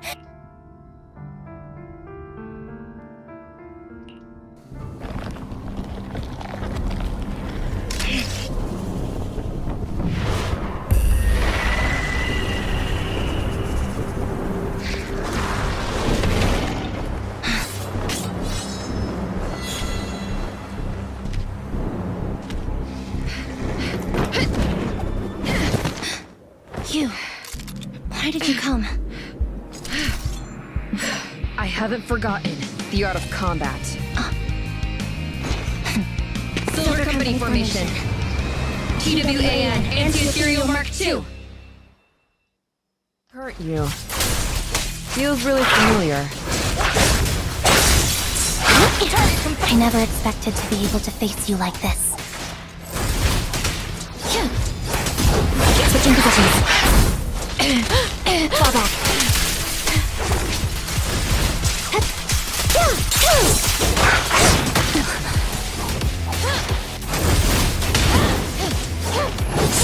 Switching positions.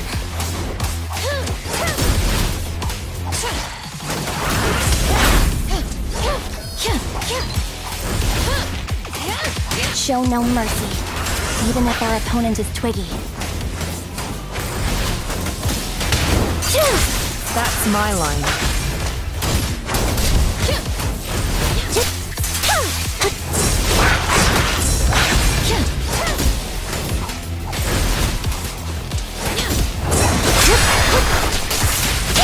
Target acquired.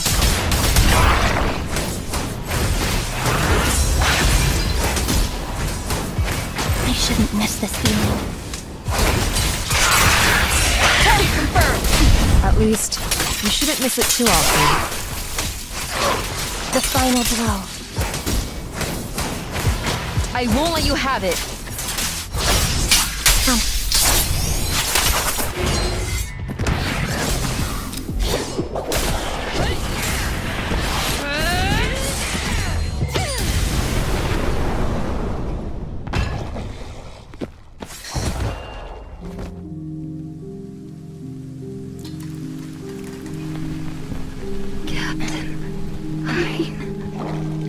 Did I fail the combat test again?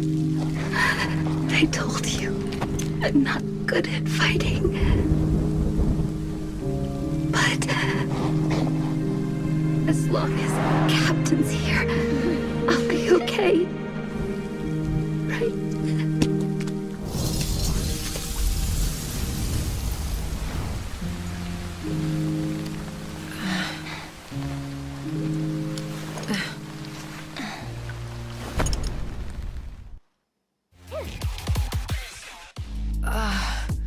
You.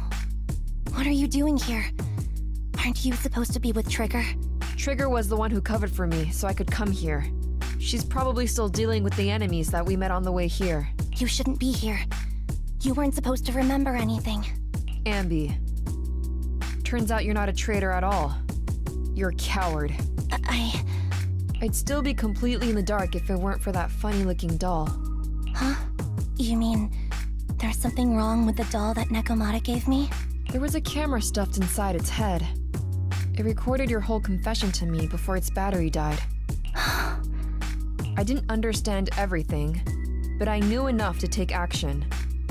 Seeing as we're sisters, I couldn't let you take this risk alone. And I knew that you didn't betray us. I liked that feeling. It was enough to help me believe in many things again.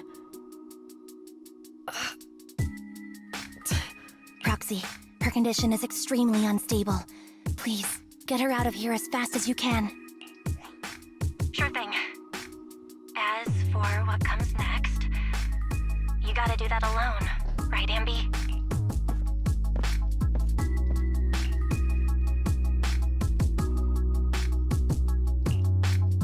This tech has to be destroyed.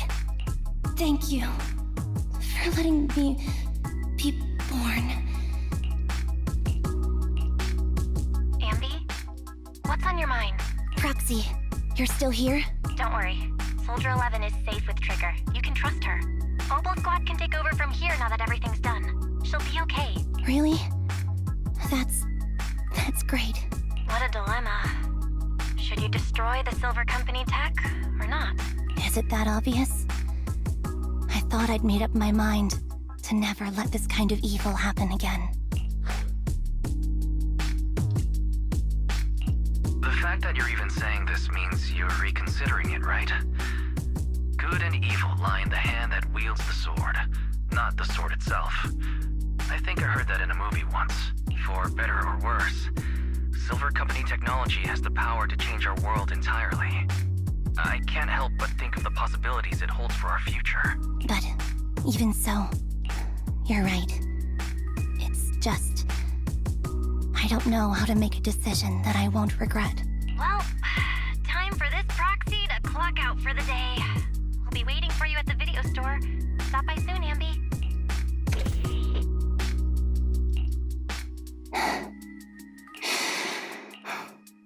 I've made up my mind.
Oh, fried chicken burgers are classic for a reason. Soldier 11's going to grill me about eating junk food again if I go back smelling like burgers. Burgers don't have a smell. Even if they did, they would dissipate quickly, and she'd never know. No, there's a smell, right? I always thought the smell of burgers would linger, especially if they're fried chicken burgers. That's not true. Proxy, when did you get here? I just got here. I heard you mention Soldier 11. Is she doing better? After all, the last time I saw her, she was in pretty rough condition. Thanks. Soldier 11 would be really happy to know that you care so much about her. She's made a full recovery. She's completely regained the same training intensity as before her injury. At least with her body, I mean. So her body's recovered, but her memory is still affected? Not quite. I asked Ambi out today to chat with her about what's going on with Soldier 11. Her memory has basically reverted to how it was before the injury. She might occasionally get someone's name wrong, but she doesn't mistake her own identity, and her short-term memory is persisting through to the next day. She's made a recovery. That's great. It's still too early to say. She seems to have completely blanked out what happened during the incident, including the time she spent with you, Ambi. Like I said, that's great. You still feel the same way now? She still believes that she was betrayed and abandoned. She still hates that traitor Ambi. That's wonderful. Wonderful? Hadine's a way stronger person than me. Strong enough to keep living with hatred. That's powerful. I don't know what to say.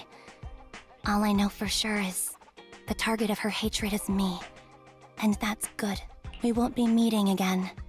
So, I won't get killed by her, or vice versa. But once she turns her hatred towards something, or someone else, things will get dangerous. Hadine is so pure. She's like an unalloyed metal that combusts even in water.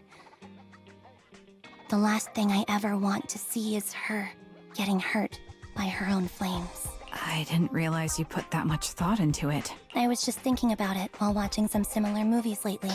There are movies like that? Yeah. Wanna watch it with me next time, Trigger? We can watch it at the video store.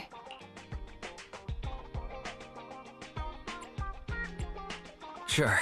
Stop by anytime. Thank you, Manager. You're very kind. Even I'd blush when people are nice to me like this. I think you're really kind too, Trigger.